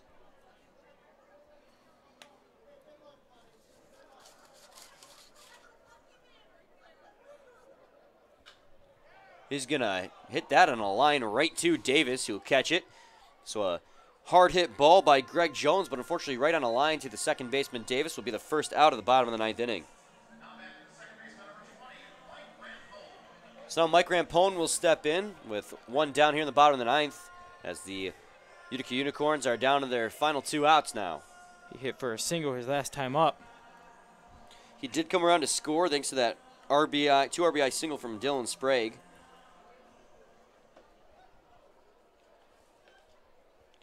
Comes the first pitch to Rampone. That'll be a strike on the outer third of the plate, 0-1. Good placement there on that off-speed pitch.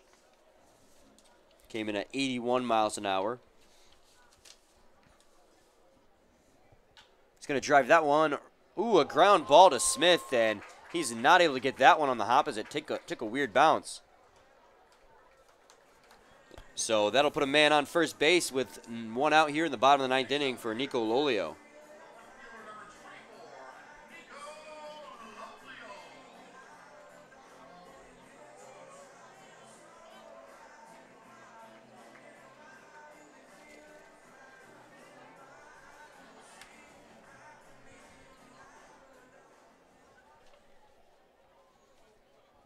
So Lolio stands in, and he's a clutch player here in the bottom of the ninth.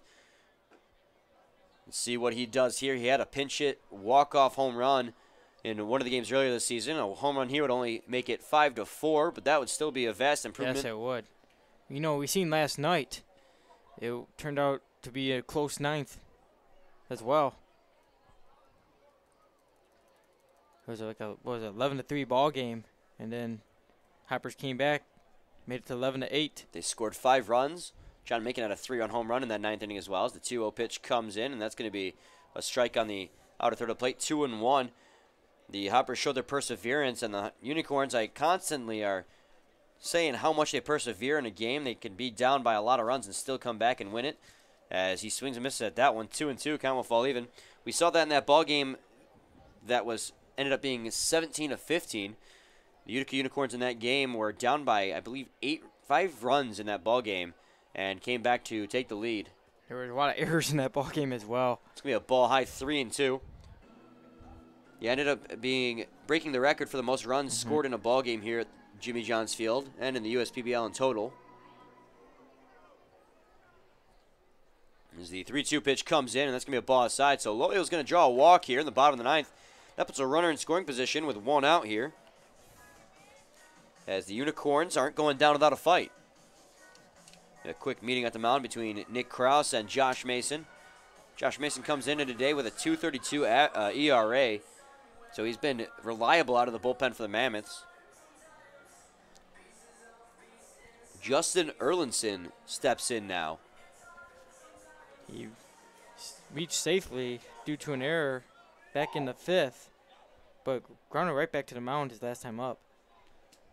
Shane McKetty comes out to the mound now. Hopefully just to discuss things over and try and settle down Mason. Here's some action down there in the Westside Woolly Mammoths bullpen. Justin Erlinson at the plate is the tying run It'd be a heck of a way to get your first hit here in the USPBL if you were to happen to hit a tying 3-run home run. But that might just be me dreaming. Looks like Gavin Collins is getting loose out there in the William Mammoths bullpen just in case. Westside William Mammoths have a plethora of solid relievers in that bullpen that they can turn to. Yeah, you seen your last game. He went through 5 pitchers. And they all pitched very well in that ball game. So Justin Erlinson is looking at his first pitch of the at-bat. He's going to swing and miss there. 0-1 now. Runners at first and second with 1 out here in the bottom of the 9th inning. Unicorns currently trail by 3 runs as it's 5-2. 0-1 pitch comes in, and that's going to be a ball outside. It's going to be dropped by Kraus, but it'll be right in front of him, so none of the runners are going to test anything. 1-1 now.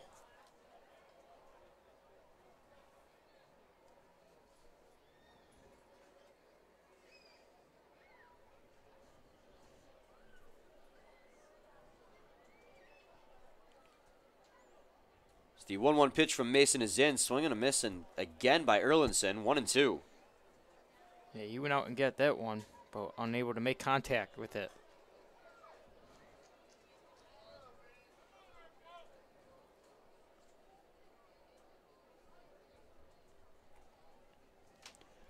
Mason looking back at second base, keeping an eye on Rampone. The 1-2 pitch is going to be skied towards right field. On the run is Whisker. It might be in no man's land, but it will land fouled on the right field line. That just barely got fouled, Brian. It was a good thing for the Mammoths because that was a blooper in no man's land where no one could get to it. Rampone was on the move. He could have maybe even scored there. Lolio, on the other hand, would have just probably ended up at second.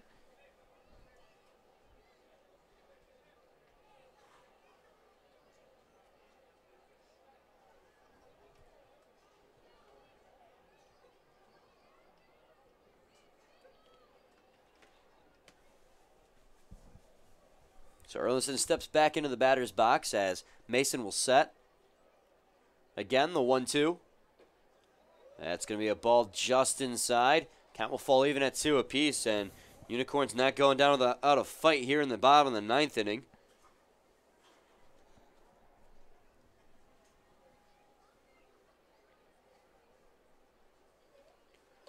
Two-two pitch is outside, trying to get Erlinson to bite at a fastball. Doesn't take, though, and it'll be 3-2.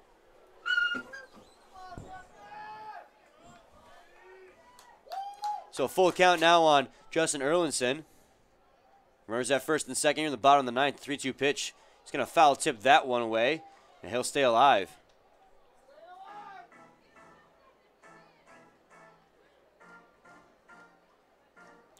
Erlinson doing all he can to just give his team a fighting chance here in the bottom of the 9th inning. After recording the first out, Mason gave up a base hit and a walk. As he takes a look back at Rampone at second base, and here comes the 3-2 pitch. It's going to be a ball high, and that's going to be another walk. It gets interesting here, Brian. So now the bases are loaded with 1 out here in the bottom of the 9th, and the Unicorns only trail by 2 or 3. It is 3. So stable's full of Unicorns right now. Dylan Sprague, who has the 2 RBI single back in the 7th inning, now has an opportunity to win the ball game as he has the winning run at home plate. Fans begin to get a little jumpy here. See what happens. So 5-2 lead for the Westside William Mammoths, but bases are loaded with 1 out for the Unicorns here in the bottom of the 9th inning. Dylan Sprague, who's up right now, is the guy you kind of want at the plate because he does have 2 RBIs in this ballgame already. Yeah, he's 1 for 3 with a 2 RBI base hit. He's hot this game as that's going to be a strike on the inner third of the plate, 0-1. Get some jeering from the fans. They don't agree with the call, but that one was pretty close to the strike zone.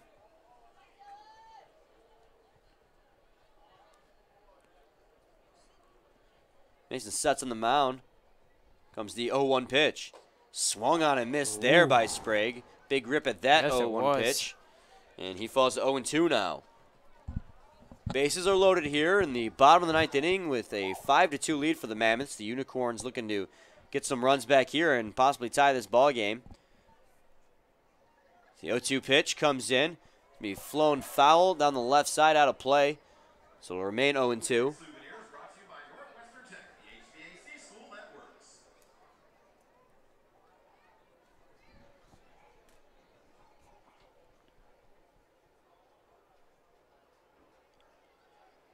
0-2 pitch comes in. He's going to drive that one to left field. Backing up is Fuhr. Runner from third base is going to tag. Jones is coming home, and that's going to score 1 run here in the bottom of the ninth, making it 5-3.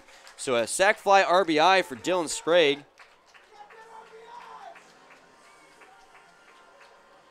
Will be his third of the night and cut down on this deficit. But now there's 2 outs here in the bottom of the ninth inning. The Unicorns are down to their final out.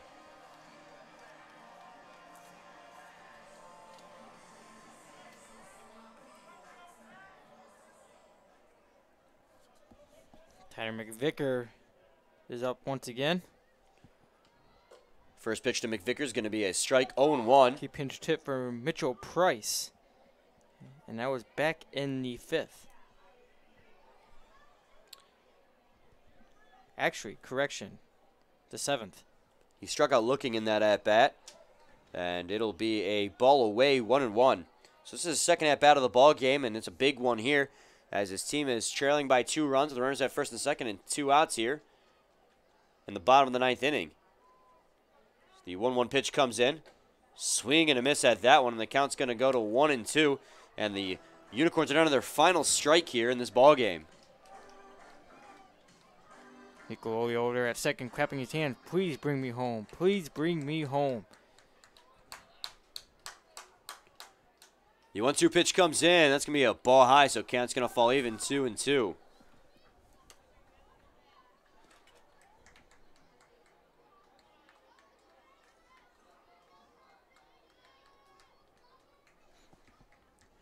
The 2-2 pitch comes in. They're going to call it a strike 3. He's going to take a strike 3, and Josh Mason is going to ring up Tyler McVicker to end the ball game. Mason gets into a little bit of trouble, gives up a run, but the Westside Willie Mammoths take down the Utica Unicorns 5-3 in this ball game. And a great game here. We saw Jelikoski propose to his girlfriend and get signed by the Minnesota Twins. It was a great pitching performance by normal reliever Travis McQueen, who's converted to a starter now. Been a great game all around. So we're going to tally up our post-game notes, and we'll come back shortly with a recap and let you know what's coming up for tomorrow. So we'll be back shortly with more. Please stay tuned.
Welcome back, everyone, to Jimmy John's Field. Brian Fisher and Dan Dilber with you here as we give you a quick post-game recap and let you know what happened in this ballgame. And heck of a lot happened. Yes, it did.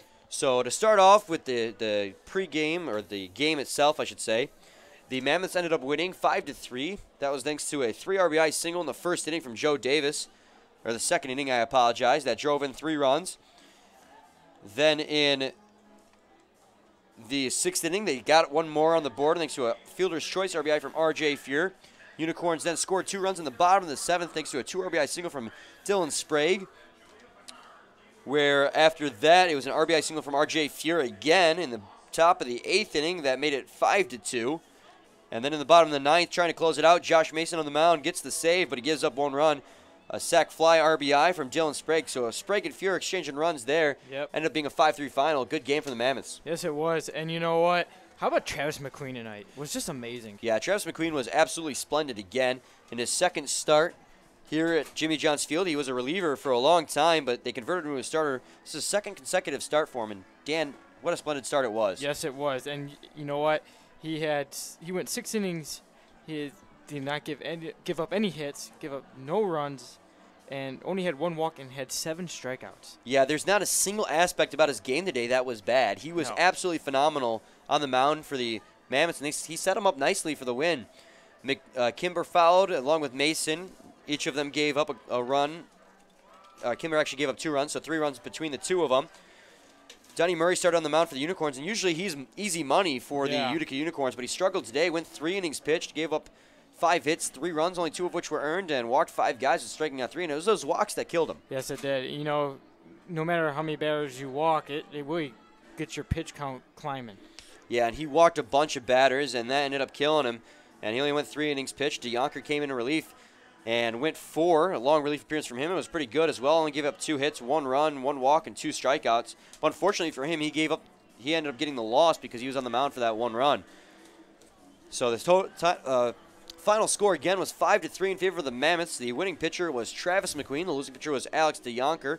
And the save goes to Josh Mason. And again, we want to talk real quick about Taylor Jellikowski. Yeah, amazing guy. Fantastic day. Yes, you know what? You got the chance to talk to him before the game. I was up here, you know, getting our broadcast all set up. And, I mean, he's just down-to-earth great guy. You know, he led the lead, in homers.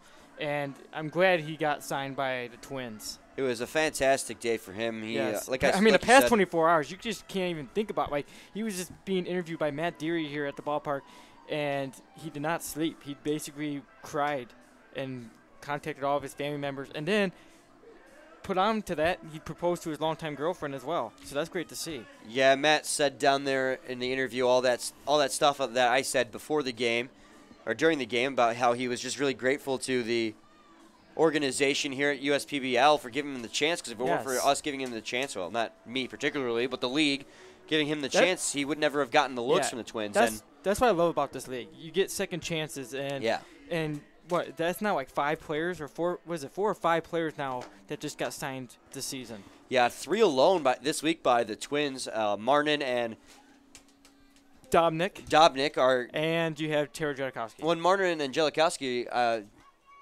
told me they're going to be roommates down there. That's great to see. In Florida, which is really nice because he said they've played baseball together since 18U. Yeah. So they've been longtime friends, and it's great to see that when you and your friend are able to move on to the next level. Hopefully, I wish all of them such success moving forward.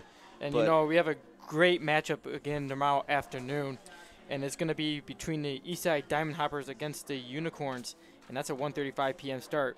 It's a fan home run derby. I guarantee, fans are going to be here before the ball game. That is before the game, yep. And also, we're celebrating Harry Potter's birthday here at the ballpark. And don't forget, Jake the Diamond Dog is going to be back as well. I mean, it's just adorable seeing him grab the bat, give him to the hitters, take the bat back to the dugout for them, and even give the umps some water as well.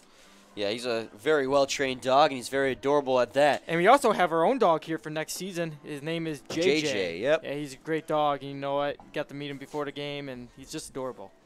So that's going to do it for us here at Jimmy John's Field. Brian Fisher and Dan Dobler. Again, the final score was 5-3. Westside Woolly Mammoths take down the Utica Unicorns. And we'll be back on the air tomorrow at 1:20 as we get ready for that 1:35 start. And thank you guys for listening, and tune back in tomorrow.